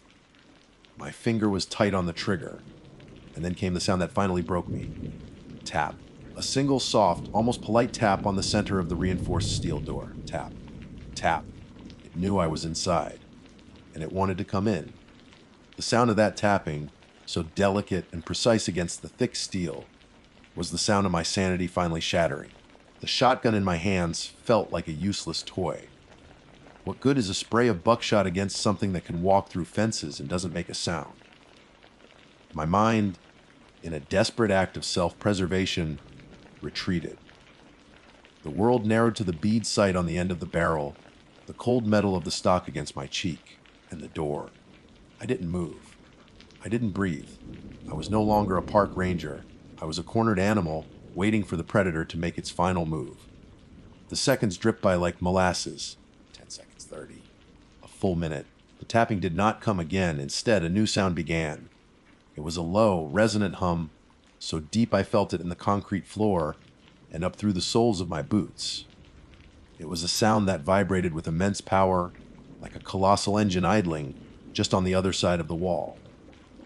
With the hum came a pressure, a physical weight in the air that pushed in from all sides, making my ears pop and my head spin. The whispers, which had been hissing at the edge of my hearing, now coalesced. They weren't speaking English or any human language. It was a fluid, alien syntax that slid directly into my brain, bypassing my ears entirely. The thoughts weren't mine, but they were in my head, cold and sharp. They spoke of immense, empty spaces between the stars, of own spent in silent darkness, and of a hunger that was as old as time itself. They showed me images, worlds of black glass under dying suns, and great, silent beings drifting through cosmic dust. I squeezed my eyes shut, pressing the heels of my palms against my temples. Get out of my head. I whimpered, the words a dry rasp in my throat. The hum intensified and the voice in my mind laughed. It was a soundless laugh, but I felt it, a wave of pure, ancient amusement at my tiny, fleeting existence. That was when the real torture began. The tapping had been a simple threat.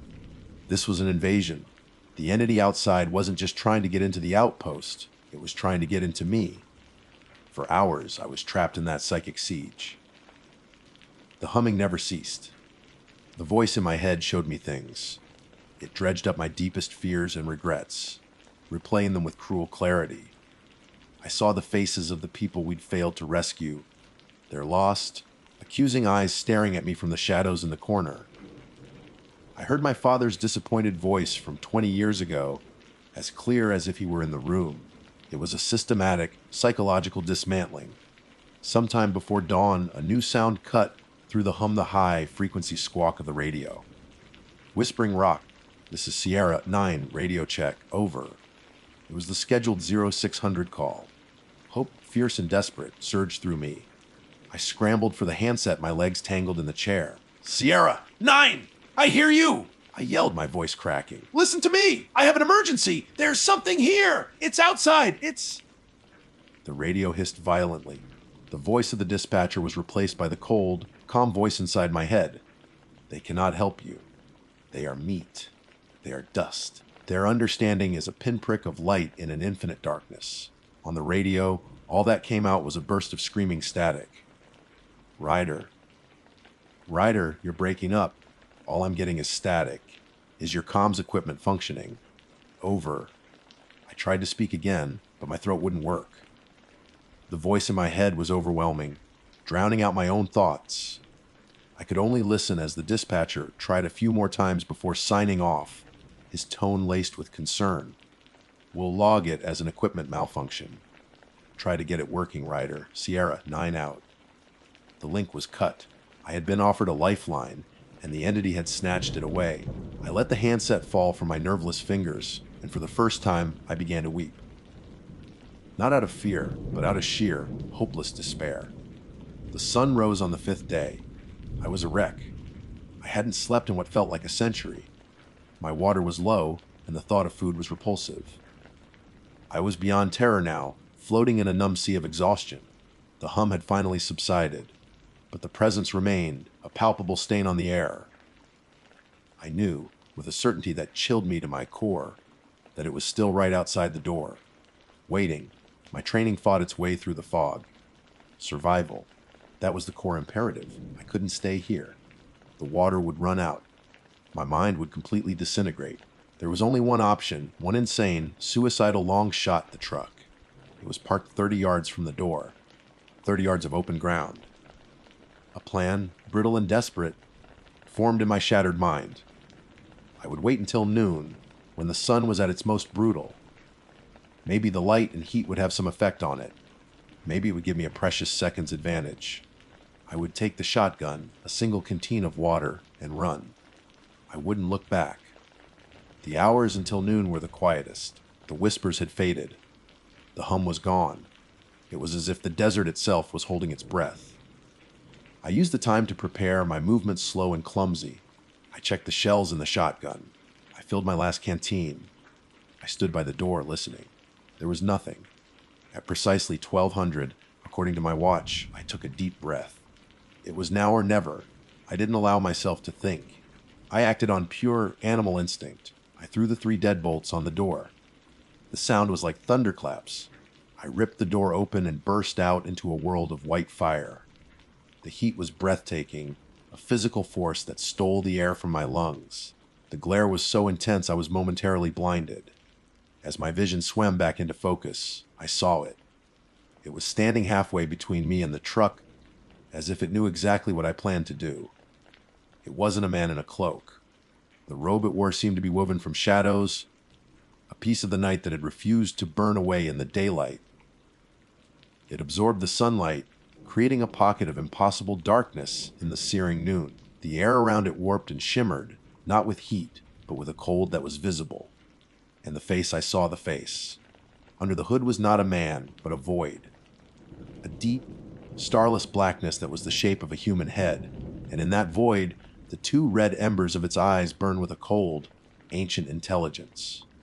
They weren't eyes, they were dying stars. I raised the shotgun, screaming a raw, wordless challenge. The thing didn't move. It simply tilted its head, an inquisitive, almost curious gesture. The voice slid into my mind one last time, not with menace, but with a calm, terrifying finality. You are already gone. I fired. The roar of the shotgun was deafening. The buckshot tore through the space where it stood, kicking up dust and rock chips. But but the figure was unharmed. The pellets seemed to pass right through the fabric of its being. It raised a hand from the depths of its sleeve. The hand had too many joints. The fingers were too long. It uncurled them, not threateningly, but as if in offering. I didn't wait to see what it was offering. I turned and ran. I ran with the last ounce of strength in my body, my boots pounding the baked earth, my lungs on fire. I didn't run for the truck. I just ran. Away from the outpost, away from those eyes, into the endless, shimmering heat of the desert. Official report excerpt. Case for 7B441 date. Hurrah! Ranger Michael Thorne and Ranger Anna Nunes discovered the Whispering Rock outpost abandoned at 14,030. The main door was open, and the station was in disarray. The logbook's last entry was dated 3 days prior and was largely illegible, containing repeated scrawls of the words, yes, and listening. A search was initiated. Ranger Ryder was located 48 hours later, approximately 18 miles south east of the outpost. He was suffering from extreme dehydration, sun exposure, and acute psychosis. He was non-communicative, though he occasionally whispered the word, gliding. Ryder was airlifted to the regional medical center for treatment. Physical recovery is expected. Prognosis for his psychological condition is listed as guarded. A thorough sweep of the outpost and the surrounding area revealed nothing out of the ordinary, save for a single set of Ryder's own footprints leading away from the station into the desert. The cause of the incident has been officially attributed to heat stroke and prolonged isolation induced psychosis. The Whispering Rock outpost has been temporarily decommissioned pending a full safety review. My name is Sealy Star Hopper, and for the past 11 years, I have served as a park ranger in the sprawling, often untamed expanse of Whispering Peaks National Forest. It's a title I hold with a profound sense of duty, a custodianship that feels less like a job and more like a birthright. I grew up in the shadow of these mountains, my childhood defined by the scent of pine needles on a hot day and the feel of cold, clear river water rushing over my ankles. I know these woods. I know their moods, and their gentle slopes, and their treacherous ravines. I understand the delicate balance of life and death that plays out every day beneath the canopy of ancient redwoods and firs. My colleagues often joke that I know the park's trails better than the lines on my own hand, and for the most part, they aren't wrong. I am a man of procedure, of regulations, of science and observable facts. I believe in erosion patterns, animal behavior, and the predictable decay of organic matter. I do not believe in ghost stories. At least, I didn't. The park is a place of contrasts. There are the postcard perfect vistas, the family-friendly campgrounds, and the well-trodden paths where you're more likely to see a toddler on a leash than a black bear. But there are also the forgotten corners, the areas cordoned off for regrowth, and the historical scars left behind by men who came to take from the earth, not to preserve it. The Blackwood Mine is one such scar. Closed for the better part of a century, the mine is a relic of a frantic, ill-fated silver rush. The stories say the mountain never wanted to give up its treasure, that it fought back with tunnel collapses, poisonous gas leaks, and veins that would mysteriously run dry overnight. To the locals in the nearest town, it's a place of dark legend, a favorite spot for teenagers to test their courage on a moonless night. To the Park Service, it is a Class A hazard zone. The entrance is sealed, not with a simple gate, but with a formidable wall of concrete and steel reinforced with rock bolts drilled deep into the mountainside. Warning signs, depicting a falling person and a skull and crossbones, are posted every 20 feet along a perimeter fence of heavy, gauge chain, link-topped with barbed wire. We take its danger very, very seriously. The call came on a Tuesday, under a sky the color of slate. Dispatch crackled over my truck's radio, the voice of Sarah, our calm and collected operator, sounding as routine as ever. Sealy got a report from a pair of hikers. They were off trail near the western ridge and say they found a breach in the perimeter fence at Blackwood Mine. They claim the main seal looks compromised. Can you head up there and verify? Over. A cold knot tightened in my stomach. It wasn't fear, not then. It was a mix of annoyance and professional concern. Bolt cutters could get through the fence, I knew that. But compromising the main seal, that was a different level of effort, requiring serious tools and a reckless disregard for self-preservation. Copy that, Sarah. On my way. Sealy out. The drive to the trailhead was quiet, the rhythmic thud of the windshield wipers doing little to soothe my growing unease. The protocol for a potential unsanctioned entry into a hazardous site is clear. My primary objectives were to assess the situation, secure the perimeter, and, if there was evidence of entry, report back and await a specialized search and rescue team. Under no circumstances was I to enter the mine alone. I parked my truck where the old service road became impassable, slung my pack over my shoulders, and began the hike. The air was heavy with the promise of rain. The trail to Blackwood was not maintained. It was a steep, arduous climb over loose rock and through dense undergrowth that clawed at my uniform. The usual forest chorus, the chatter of squirrels, the distant call of a hawk, seemed to mute itself the higher I climbed. It was as if the land itself was holding its breath. After 30 minutes of hard hiking, I saw it. The chain link fence, a feature meant to be a hard stop, had been snipped clean with bolt cutters. The cut was fresh, the metal gleaming bright against the surrounding rust. 2 sets of footprints were clearly visible in the damp earth leading through the gap. One set was heavy, from a large work boot. The other was smaller, lighter a sneaker, maybe. My annoyance hardened into genuine worry. Someone was in there. I followed the tracks through the torn fence and toward the mine entrance itself, which was set back into a recess in the cliff face. As I rounded a final outcrop of rock, I stopped dead. The sight before me was wrong, utterly wrong. The massive concrete seal, a barrier I had inspected myself not 6 months prior, had a hole in it. It wasn't a neat drilled core. It was a ragged, brutal opening, about 3 feet in diameter, right at the base. Chunks of shattered concrete and bent rebar lay strewn on the ground. It looked like it had been smashed through with industrial sledgehammers over a period of hours. The sheer determination it must have taken was staggering. But that wasn't what truly chilled me. It was the darkness framed by the hole. I've seen darkness before. The blackness of a cave, the pitch of a moonless night in a deep canyon. This was different. It didn't just absorb the gray daylight, it seemed to devour it. It was a thick, viscous blackness that felt ancient and absolute. A faint, cold draft spilled from the opening, carrying a scent of wet stone, decay, and something else I couldn't place. A sterile, metallic tang, like old blood or ozone. My training kicked in. I unclipped the radio from my shoulder strap. Sarah, this is Sealy. Do you copy? Static answered. Dispatch, this is Ranger Starhopper. I am at the Blackwood mine. The perimeter is breached, and the main seal has been compromised. I have evidence of at least 2 individuals entering the mine.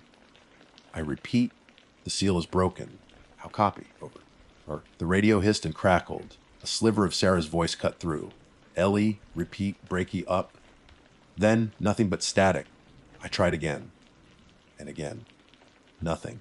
The high ridges and the dense, mineral, rich rock of the mountain were likely interfering, but it felt like more than that. It felt like the place itself was cutting me off. I stood there for a long moment, the silence of the mountain pressing in on me. Protocol was clear: do not enter. Retreat, find a spot with a signal, and call for backup. But the footprints were fresh, maybe only a few hours old. If someone was in there, hurt, disoriented, they were in a death trap. Every minute counted. Bad air, a sudden collapse, a fall down an unmarked shaft. There were 100 ways to die in a place like this. My duty to protect human life warred with every self-preservation instinct screaming at me. The duty won. I made my decision. I would go in, but only for a short distance, a preliminary search.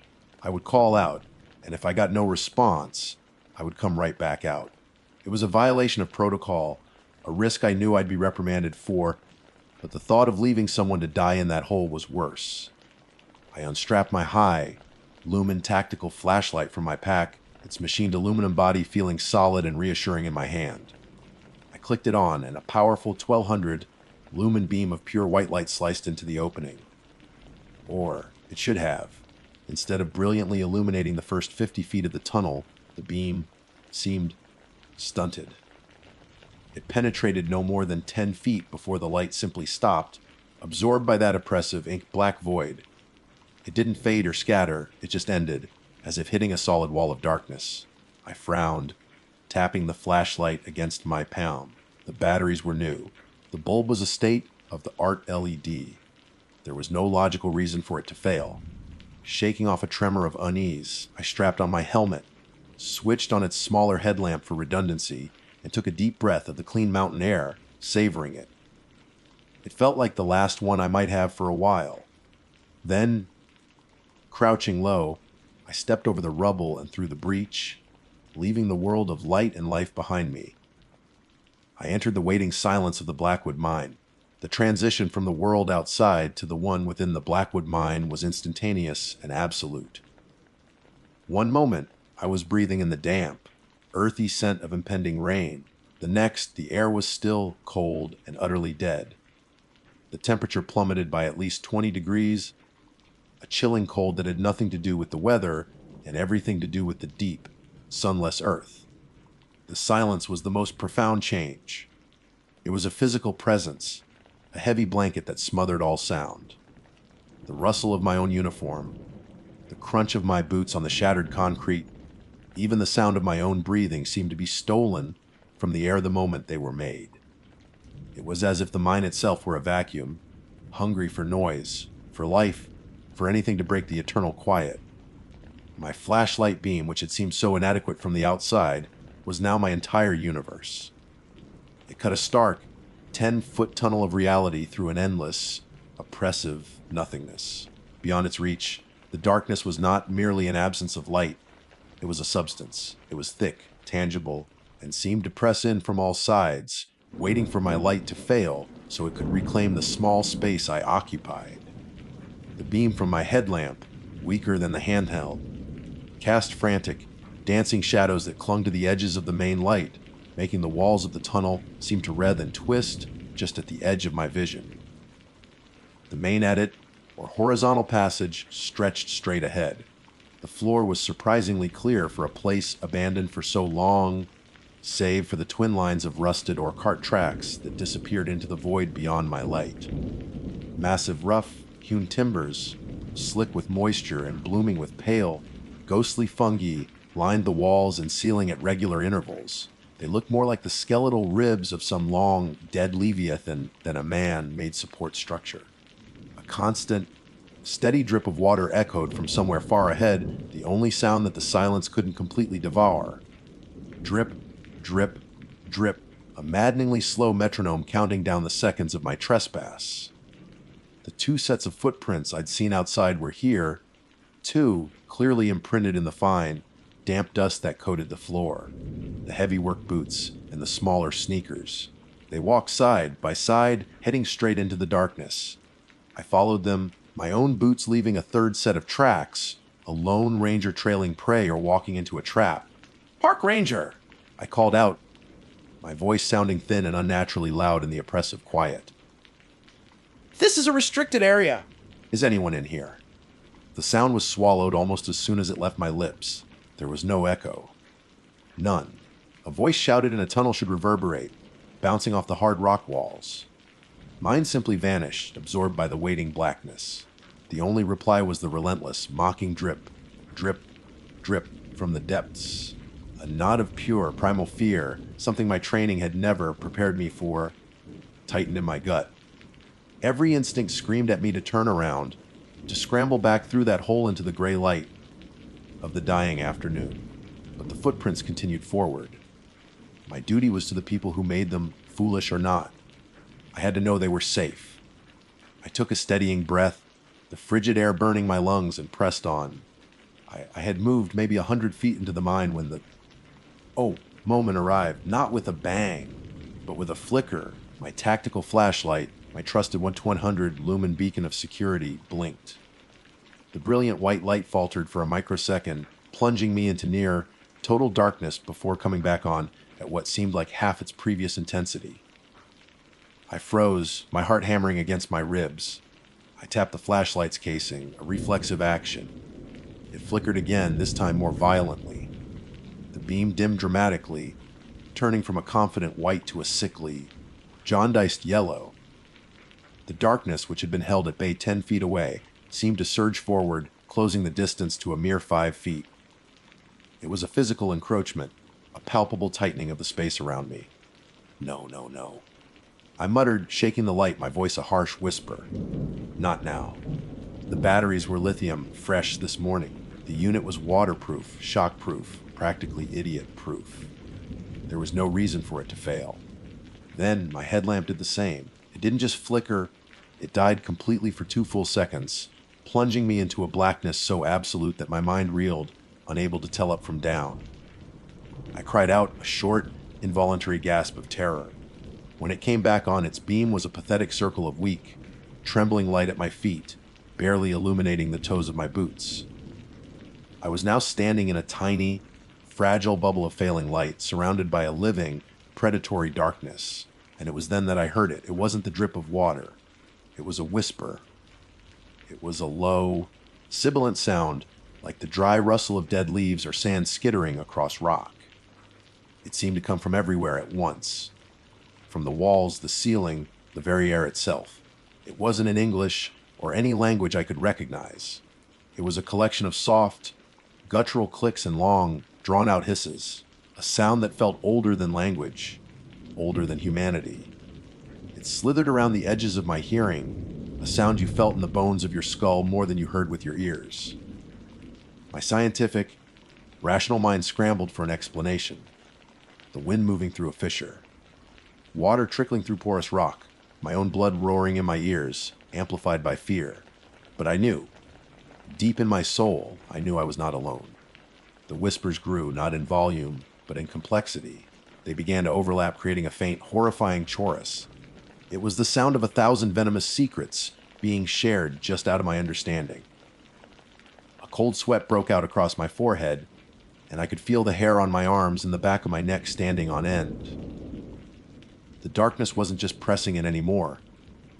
It was watching me. It was talking about me. My hand strayed to the service pistol holstered at my hip.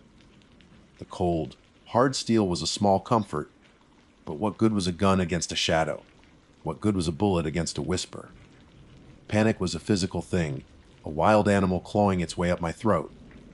I fought it down, forcing myself to breathe, to focus. The footprints. I had to focus on the footprints. They were my purpose here, my anchor to sanity. I held the dying flashlight out in a trembling hand, its weak beam now barely reaching the floor in front of me, and looked down. The tracks of the work boots and sneakers continued, but something had changed. They were no longer side by side. The prints were scuffed, deeper, suggesting a struggle. And then I saw something that made my blood run cold. A third set of marks had appeared alongside the footprints. They weren't from a boot or a shoe. They were long, thin drag marks in the dust, as if something heavy, something with no feet, had slithered out of the walls to join them. My mind refused to process it, to accept the impossible reality of what I was seeing. I pushed forward, half shuffling, my world reduced to a pathetic, flickering circle of yellow light. The whispers grew more insistent, coiling around me like unseen serpents. They were starting to sound like words, distorted and stretched, mocking parodies of human speech. Here, hissed a voice that sounded like grinding stone. Gets, closer, whispered another like the sigh of a dying breath. The tunnel opened into a slightly larger chamber. In the center of it, my failing light caught a glint of metal. It was a large sledgehammer, just like the ones I had imagined were used to break the seal, lying discarded on the floor next to a torn denim jacket. The footprints converged here in a chaotic mess of scuffs and deep impressions, signs of a desperate struggle. Then they led away from the jacket and toward the far side of the chamber. There, set into the floor, was the source of the dripping sound. It was the main vertical shaft, a black, gaping maw leading down into the bowels of the mountain. A rusted iron winch, its cable long since snapped, stood beside it. Bolted to the rock next to the shaft was a decrepit looking wooden ladder, its rungs slick with moisture, descending into an even deeper, more absolute darkness. The footprints of the two intruders, now accompanied by those horrifying, slithering drag marks, went to the very edge of the shaft and down that ladder. They had gone deeper. My flashlight gave one final, pathetic flicker and died completely. The darkness was total. Only my headlamp remained, its weak glow painting a terrifyingly small circle on the rock at my feet. The whispers stopped. In their place was a silence more terrifying than any sound. It was a waiting silence, an expectant silence. From the black pit of the shaft below me, a cold, foul-smelling draft washed over my face, carrying the scent of rot and ancient dust. The darkness down there felt different. It felt awake. It felt hungry, and from its depths, a single, perfectly clear whisper snaked up into the silence, a voice that was both male and female, ancient and young. And this time, I understood the word perfectly. Welcome. And for a long moment that stretched into an eternity, I was paralyzed. My body stood frozen on the precipice of that black shaft, but my mind was in free fall. The single word, welcome, echoed not in the air, but in the chambers of my own skull. It was a violation, a trespass against the sovereignty of my own thoughts. Protocol, duty, reason, they all evaporated in the face of that impossible, intimate whisper. The part of me that was a ranger, a man of rules and regulations, was screaming at me to run. Flee, get out, never look back. But the footprints of the two people I had come to find led down that ladder. My duty, twisted and perverted as it had become, still held a sliver of command over my terror. To leave them in this place was a failure I couldn't accept. My headlamp, my last vestige of sight, chose that moment to flicker ominously. The pathetic circle of light at my feet trembled, threatening to be extinguished forever. I knew I had seconds, maybe minutes at best. It was a choice between two kinds of darkness, the one behind me, leading to escape, and the one below me, leading to answers. With a ragged, gasping breath that felt like my last, I made the choice that would forever shatter my understanding of the world. I swung my leg over the edge and found the first rung of the ladder. It was slick with a cold, greasy slime, and the wood groaned under my weight. I'm a park ranger, I said aloud. The words meant more for myself than for the listening darkness. I'm here to help. A soft, multi-voiced chuckle answered me from below. It was a dry, chilling sound like dirt shifting over a coffin. I began to descend. Each step was an act of supreme will. My knuckles were white where I gripped the ladder's sides. The weak beam of my headlamp showed me nothing but the next few rungs, each one seeming more rotten than the last. The cold intensified with every foot I dropped, a deep, predatory cold that felt like it was leaching the warmth directly from my bones. The foul smell of rot and ozone grew stronger, thick enough to taste. The whispers started again as I descended. They were clearer now, closer. They weren't just random sounds anymore. They were fragments of thoughts, echoes of memory. I heard a young woman's voice, laced with panic, whisper, "Danny, I can't see. The light's gone." Then, a man's, roughed with fear. "It's okay, babe, just a little further." The treasure map said. Their voices were woven into the chorus of other, older whispers. The voices of miners from a century ago, speaking in dialects long dead. The desperate prayers of men trapped in a collapse. The greedy shouts of a silver strike. The final, terrified gasps. The darkness held them all. It had collected them, stored them. These weren't ghosts, they were recordings. Psychic imprints left on a place that remembered everything. My headlamp flickered again, staying off for a full, heart-stopping second. In that moment of absolute blackness, I felt something brush against my cheek. It was soft and cold, like a spider's web made of ice. I cried out, recoiling, my boot slipping on a rung. For a terrifying moment, I dangled by my hands, my body swinging out over the infinite blackness of the shaft. My headlamp blinked back on, revealing nothing there but empty air. But I had felt it. It was real. After what felt like an hour of descent, my boots finally touched solid ground. I was on a lower level, another tunnel branching off from the main shaft.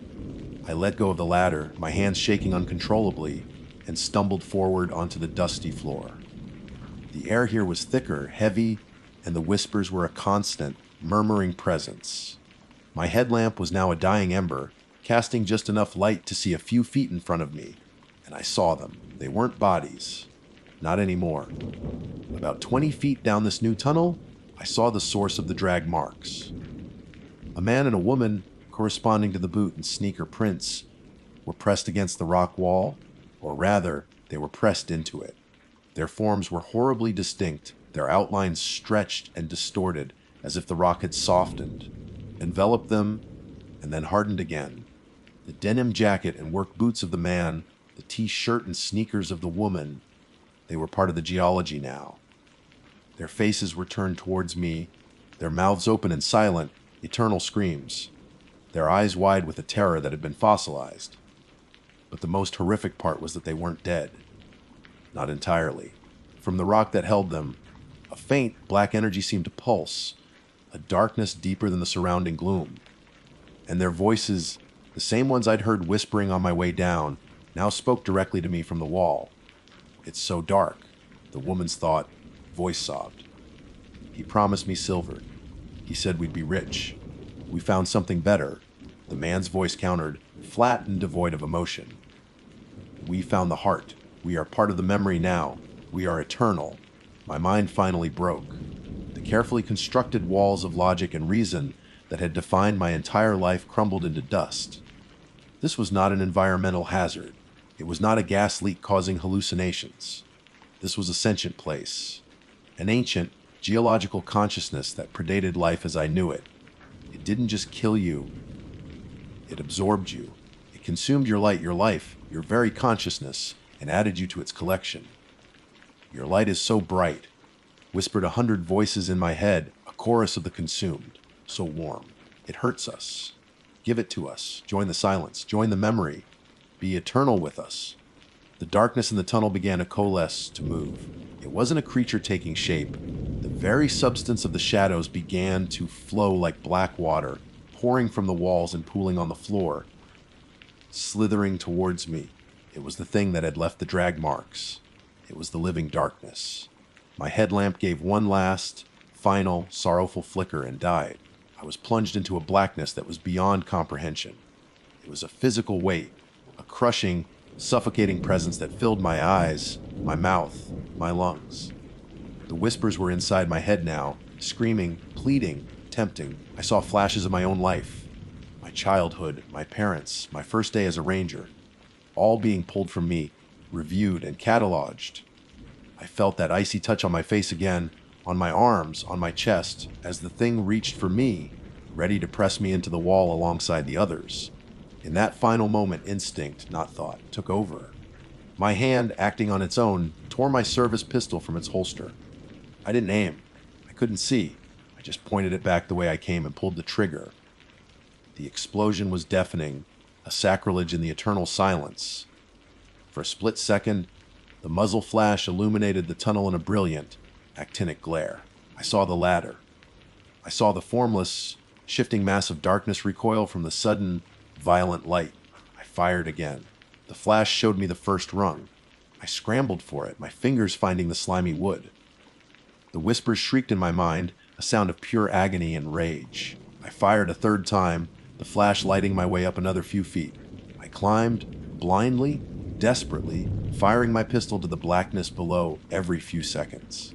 Each muzzle flash was a lighthouse in an ocean of insanity, a momentary glimpse of reality that kept me from falling.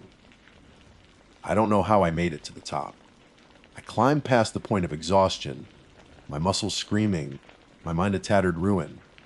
I burst out of the main adit and through the hole in the concrete seal, tumbling over the rubble and into the pre-dawn gray. I lay on the wet ground, gasping, sobbing, sucking in the clean, cold air of the living world. The sky was turning from black to a deep purple, and the first birds were beginning to sing. It was the most beautiful sound I had ever heard. The search and rescue team found me hours later, wandering aimlessly down the mountain, my uniform torn, my face scratched, my pistol empty. I was babbling about a living darkness, about whispers in the rock. They said I was suffering from hypoxia and exposure. They said the 2 missing hikers I'd gone in after likely succumbed to a pocket of black damp, a deadly oxygen-displacing gas. Their bodies were never recovered. The mine was permanently sealed the following week, this time with explosives and half a ton of reinforced concrete. It is now just another scar on the mountain. But I know the truth. I resigned from the Park Service. I couldn't walk the trails anymore, couldn't look at a shadow under a tree without feeling that same ancient, watching presence. A man of science and observable facts, now believe in ghost stories. I believe because I have heard the ghosts. I've been welcomed by them. And I know, with a certainty that haunts every waking moment and fills every nightmare, that in the deep, quiet places of the earth, the darkness is not an absence of light. It is a presence, and it is waiting. My name is Jack Coulter, and for 15 years, I've worn the uniform of a National Park Service Ranger. It's a title I hold with a deep sense of pride and responsibility. My official duties, as written in the handbook, involve resource management, visitor protection, and environmental education.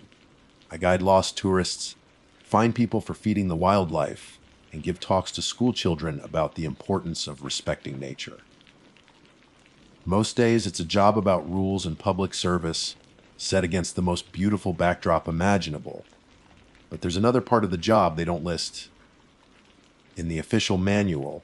It's the part that comes after the sun dips below the granite peaks and the vast, ancient wilderness is cloaked in a silence so profound it feels heavy. It's the part that deals with the things that get lost in that silence. People, sanity, and sometimes the very line between the natural world and something else entirely. I'm stationed at Sierra Verde National Park, a sprawling expanse of over 1 million acres of dense forest, towering mountains, and pristine alpine lakes in Northern California. To the tourists who flood the main valley in the summer, it's a paradise of postcard views and gentle, marked trails. But for those of us who work here, we know the park's true scale. 95% of it is designated wilderness, untouched by roads or permanent structures. It's a land of sharp-toothed predators, sudden, violent weather, and terrain so rugged it can snap a man's leg as easily as a dry twig. It's a place where you can walk for days without seeing another human soul, a place that holds secrets older than any human civilization. We respect the woods. We have to. We've seen what happens to those who don't. The call that started it all came in on a crisp Tuesday morning in early October. The summer crowds had thinned, and the park was transitioning into its quiet autumn phase. The air was sharp, and the leaves on the aspens had turned a brilliant fairy yellow. I was in the main ranger station finishing up some paperwork when my supervisor, a stoic, weather-beaten man named Dave, called me into his office. Got a 211, he said, using the code for a missing person. He pushed a photograph across his desk. It showed a man in his late 20s with bright, intelligent eyes and a confident smile. He was fit, wearing high-end hiking gear, and posing with a triumphant look on his face atop a mountain peak. Name's Ethan Hayes, tech guy from San Francisco. Supposed to check out of his hotel in the valley yesterday. Didn't show. His rental car is still at the Nightingale Creek trailhead. Nightingale Creek was a moderately difficult trail, about a 10-mile loop that was popular with serious day hikers. It was well maintained and clearly marked. It wasn't the kind of place you'd expect someone like Ethan, who, according to his social media, was an experienced trekker, to get lost. Did he file a hiking plan? I asked, picking up the photo. Dave shook his head. No. But his last text to his sister said he was doing the Nightingale Loop and might explore a bit off the beaten path. His words. I felt that familiar, slight tightening in my gut. Off the beaten path are 4 of the most dangerous words you can utter in a place like Sierra Verde. The park is laced with old, unmaintained logging roads and game trails that can lure you into a labyrinth of canyons and dense woods from which there is no easy return. The search and rescue operation was mobilized within the hour. We operate on a grim but necessary timeline. The first 48 hours are critical. After that, the chances of finding someone alive drop exponentially with each passing day. The team consisted of me, 3 other rangers, and a dozen highly trained volunteers.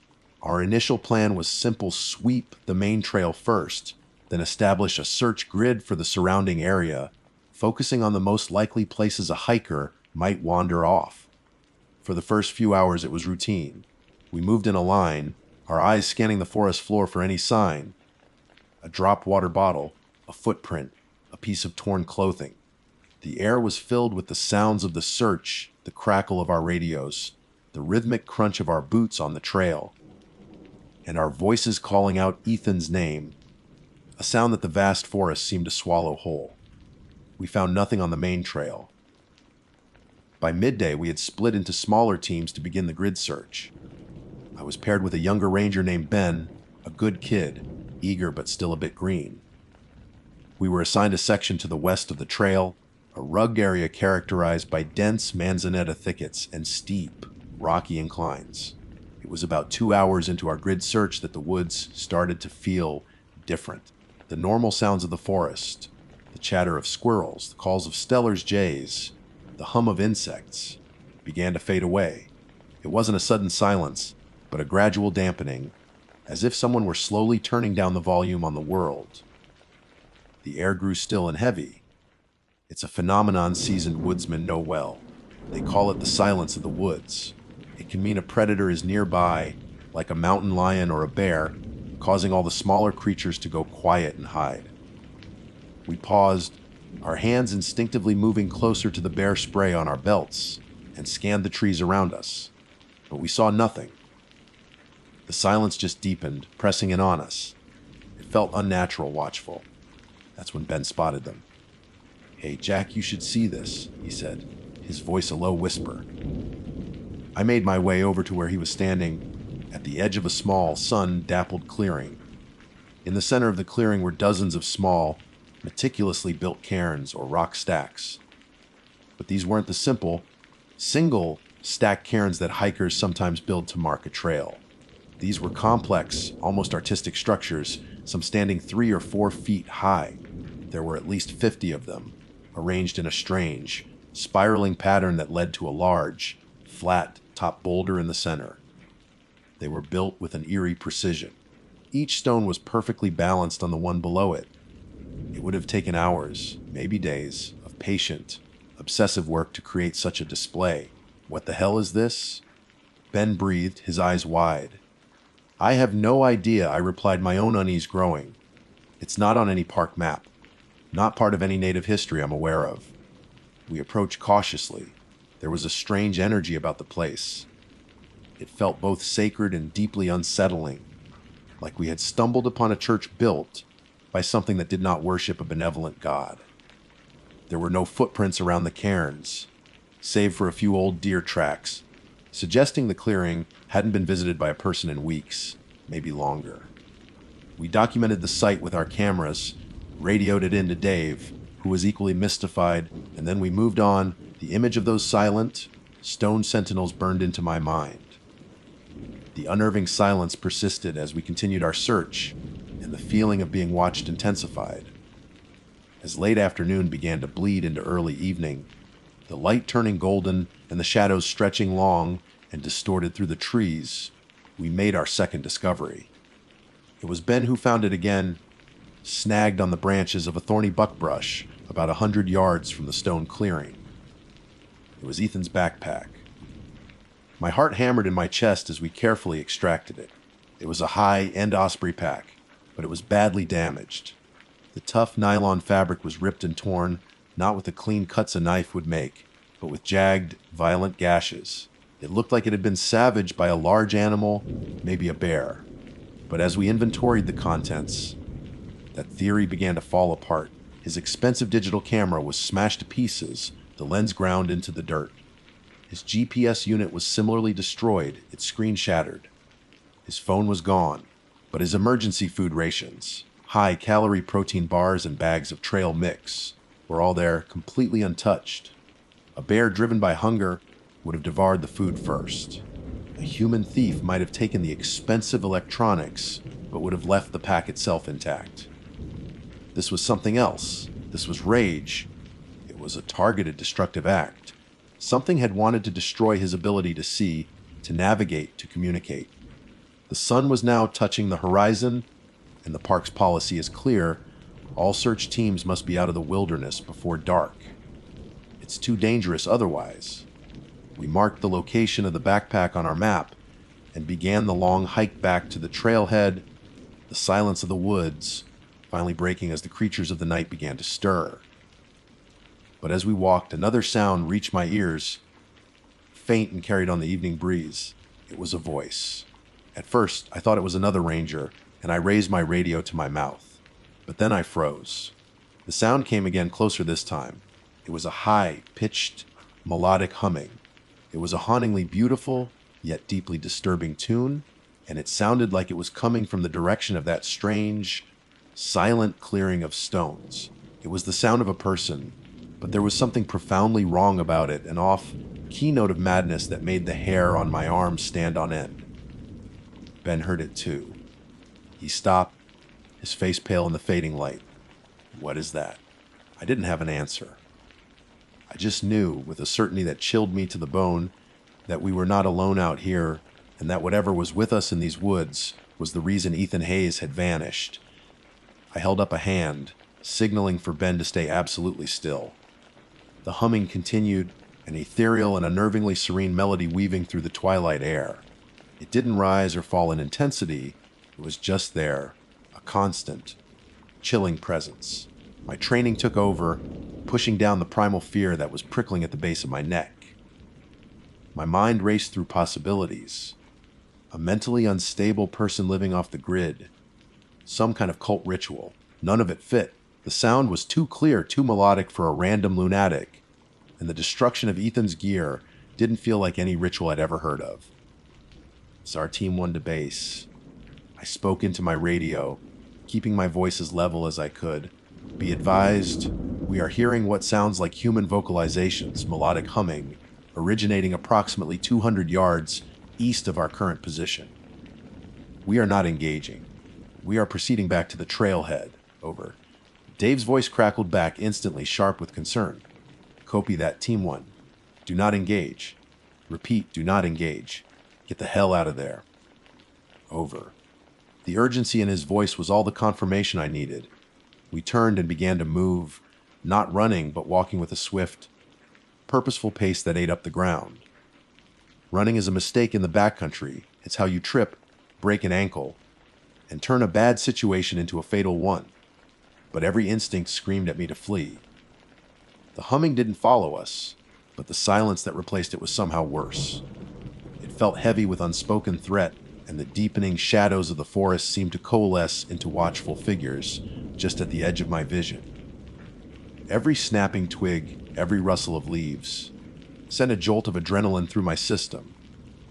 I could feel Ben's fear radiating off him, but to his credit, the kid kept his composure, his eyes scanning our surroundings, his hand never straying far from his sidearm. By the time we reached the trailhead, full darkness had fallen, and the bright, artificial light of the parking lot felt like a sanctuary. The rest of the search teams were already assembling, their faces etched with the fatigue and disappointment of a fruitless day. The mood soared further when we told them what we had found and what we had heard. Back at the ranger station, the atmosphere was thick with tension. We laid Ethan's savage backpack out on a large table. Dave, a man I'd known for a decade, ran a hand through his thinning gray hair, his face grimmer than I'd ever seen it. "A bear didn't do this," he said, his voice low. He pointed to the untouched food. "And a person with a grudge doesn't smash a GPS and camera, but leaves a $200 sleeping bag behind. This is aberrant." I recounted the details of the cairn clearing, the unnatural silence, and the haunting melody we'd heard. When I finished, Dave was quiet for a long moment, staring at the map tacked to the wall, at the grid section where we'd found the backpack. He then walked over to a tall, metal filing cabinet in the corner of his office, a cabinet I'd never seen him open before. It was labeled Archival Incidents Restricted. He pulled out a dusty, accordion-style folder and dropped it onto the table with a soft thud. The label on the folder read, "Nightingale Sector, Unresolved Anomalies." I've been a ranger in this park for 30 years. Jack, he said, pulling out a handful of thin, typewritten reports from the 1970s and 80s. You see things, you hear things. Most of them have explanations. A bear sighting gets turned into a Bigfoot story. The wind howling through a rock formation becomes a woman's scream. But some don't have explanations. He passed me a report from 1982. A young couple had gone missing in the same general area. Their campsite was found intact, food on the camp stove, sleeping bags laid out. The only thing out of place was a series of strange, spiraling patterns drawn in the dirt all around their tent. They were never found. Another report from 1995 detailed a lone hiker who had been found weeks after he disappeared, alive but in a catatonic state, huddled in a small cave. When he finally became lucid, he spoke of a man made of stone who sang the rocks to sleep. He could never provide more detail and was institutionalized shortly after. My blood ran cold. You think this is connected? I think. Dave said slowly that there are some places in this park that are older and stranger than we can comprehend. And I think Ethan Hayes stumbled into one of them. The search protocol for the next day was changed. It was no longer just a search and rescue mission. It was now a high-risk operation. The team was smaller, composed only of the most experienced senior rangers. Ben, to his visible disappointment, was reassigned to a patrol on the other side of the park. Dave's orders were explicit. We were to go back to the cairn clearing, armed, and document everything. We were not to engage with any individual we might encounter, but to observe, report, and retreat. The following morning, we hiked back into the Nightingale Creek area. The forest felt different. It knew we were there, and it didn't want us there. The silence descended on us almost as soon as we left the main trail, a suffocating blanket that muted our footsteps and made conversation feel like a sacrilege. When we reached the clearing, it was just as Ben and I had left it. 50 or more stone cairns stood in their silent, spiraling pattern, a bizarre art installation in the middle of nowhere. But this time, something was different. On top of the large, flat boulder in the center of the spiral, there was an object that hadn't been there before. It was Ethan's phone. We approached with extreme caution, weapons drawn, scanning the dense tree line that surrounded the clearing. It felt like a trap. The phone was placed perfectly in the center of the rock, its black screen reflecting the gray, overcast sky. It looked like an offering. One of the rangers, a tech specialist named Maria, carefully picked it up, wearing gloves. Still has about 15% battery. She murmured, her brow furrowed. That's unlikely. Cold weather drains batteries fast. She powered it on. There was no cell service, of course, but she was able to access the phone's internal storage. She went straight to the camera roll. Most of the pictures were what you'd expect. Stunning vistas, selfies on the trail, a picture of his rental car at the trailhead. But then she got to the last few files. They weren't pictures, they were videos. Okay, Jack, Dave, you need to see this, Maria said, her voice strained. We huddled around the small screen. The first video was about a minute long. It was shaky, filmed by Ethan himself. He was in the clearing of cairns. His voice was filled with a hiker's enthusiasm, but with an undercurrent of awe. You guys are not going to believe this, he said, panning the camera across the surreal landscape of stone towers. It's like something out of a fantasy novel. I don't know who built this, but it's incredible. It must have taken ages. He seemed fascinated, not yet afraid. The second video was clearly filmed later. The light was dimmer, and Ethan's breathing was ragged and panicked. He was whispering, hiding behind a large pine tree. It's not just rocks. He hissed into the camera, his eyes wide with terror. He's here. I saw him. The man who builds them. He's not normal.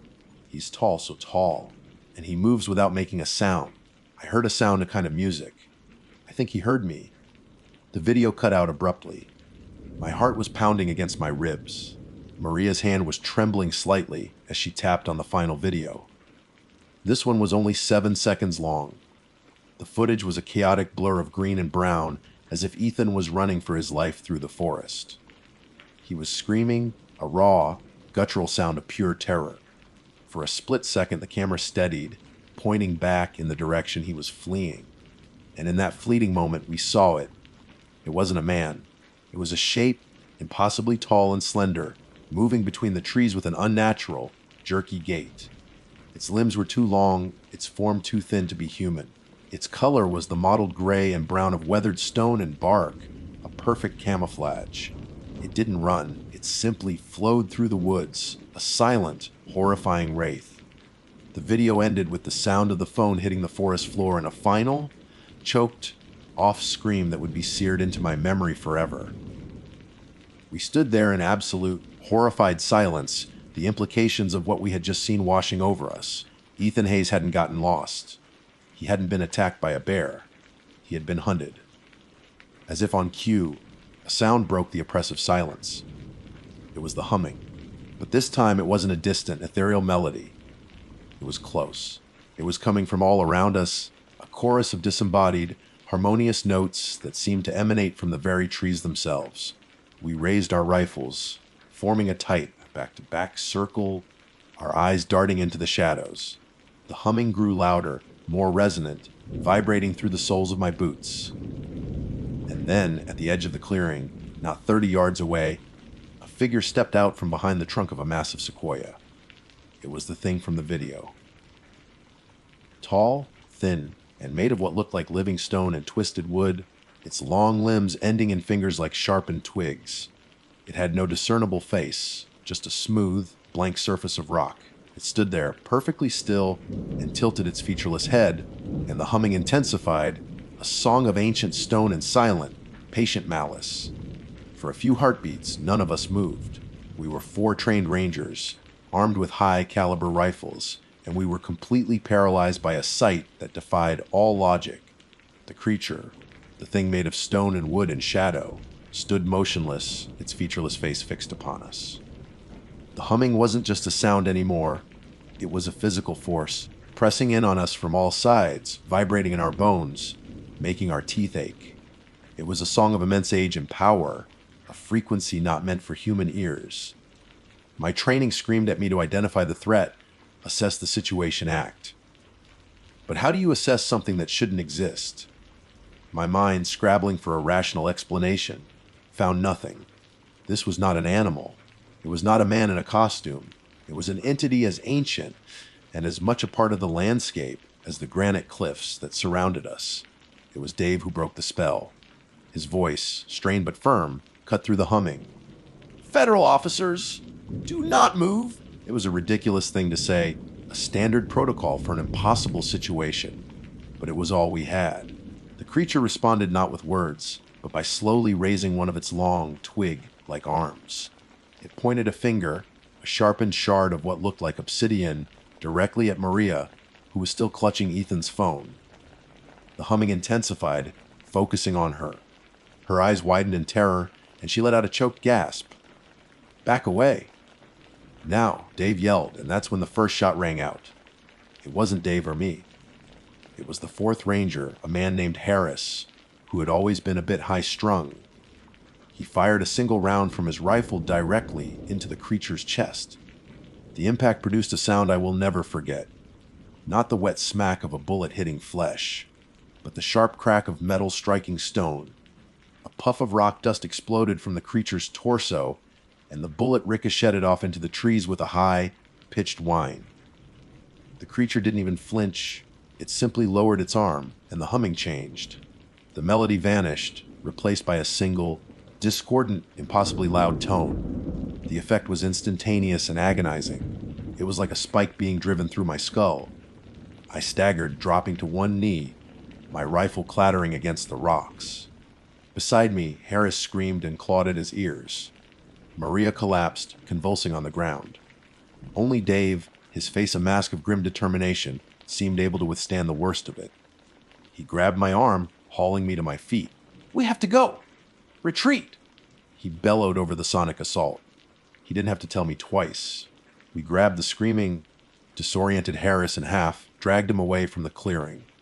My vision was swimming, the forest dissolving into a nauseating green and brown blur. But as we stumbled back, I glanced over my shoulder one last time. The creature hadn't moved. It was standing over Maria's still, convulsing body. The rock cairns, all 50 of them, were vibrating in sympathy with the noise, and a fine dust was rising from them, catching the dim light. The creature reached down not with violence, but with a strange, deliberate tenderness, and laid its long, stony fingers on her forehead. And as it did, Maria's body went limp. The humming stopped. Silence, absolute and profound, crashed down upon the clearing. We didn't wait to see what happened next. We ran. We abandoned all protocol, all training, and fled through the forest like panicked animals, driven by a primal terror that had stripped away every shred of our professionalism.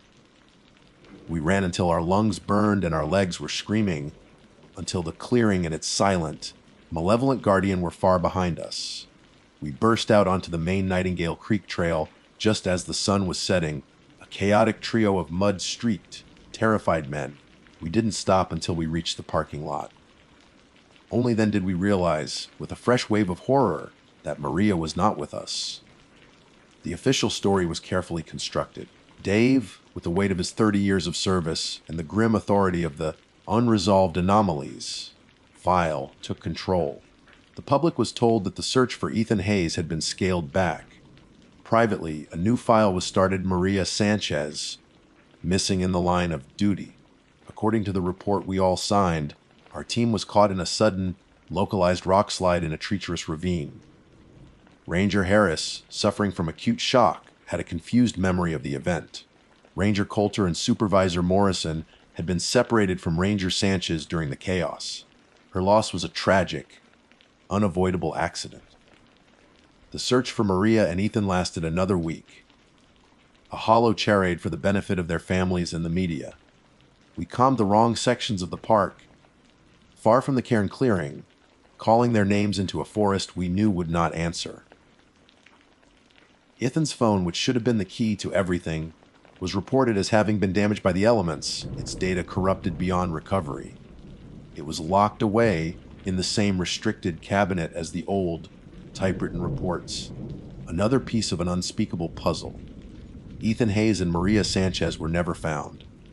They joined the ranks of the lost, their faces on posters that fade in the sun, their cases eventually growing cold. They became statistics, two of the handful of people who vanish in America's vast national parks every year, chalked up to the unforgiving power of nature. But I know the truth. Nature is powerful, yes, but there are things in the wild that are not natural. I still work as a ranger at Sierra Verde. It's the only life I've ever known. But the uniform feels different now. It feels less like armor and more like a costume. My job is no longer about protecting people from the park. It's about protecting the park's secrets from people. It's about marking certain areas on the map as geologically unstable or prone to flash floods, creating bureaucratic walls to keep hikers from wandering into places they are not meant to be. I am a guardian not of the visitors, but of a secret too terrible to be revealed. I never go into the Nightingale sector anymore. Sometimes, on a quiet night, when the wind blows just right from the high country, I think I can hear a faint, melodic humming. It's a sound that freezes the blood in my veins and reminds me of the truth. It reminds me that we are not the masters of this world. We are guests, and in some of the oldest, darkest corners of the wild, our presence is not welcome. There are things that sleep in the earth, things that sing the rocks to sleep, and we have stumbled into their cathedral. We have heard their song, and for those like Ethan and Maria who get too close, the forest simply takes them back, making them a part of its ancient, silent, patient mystery.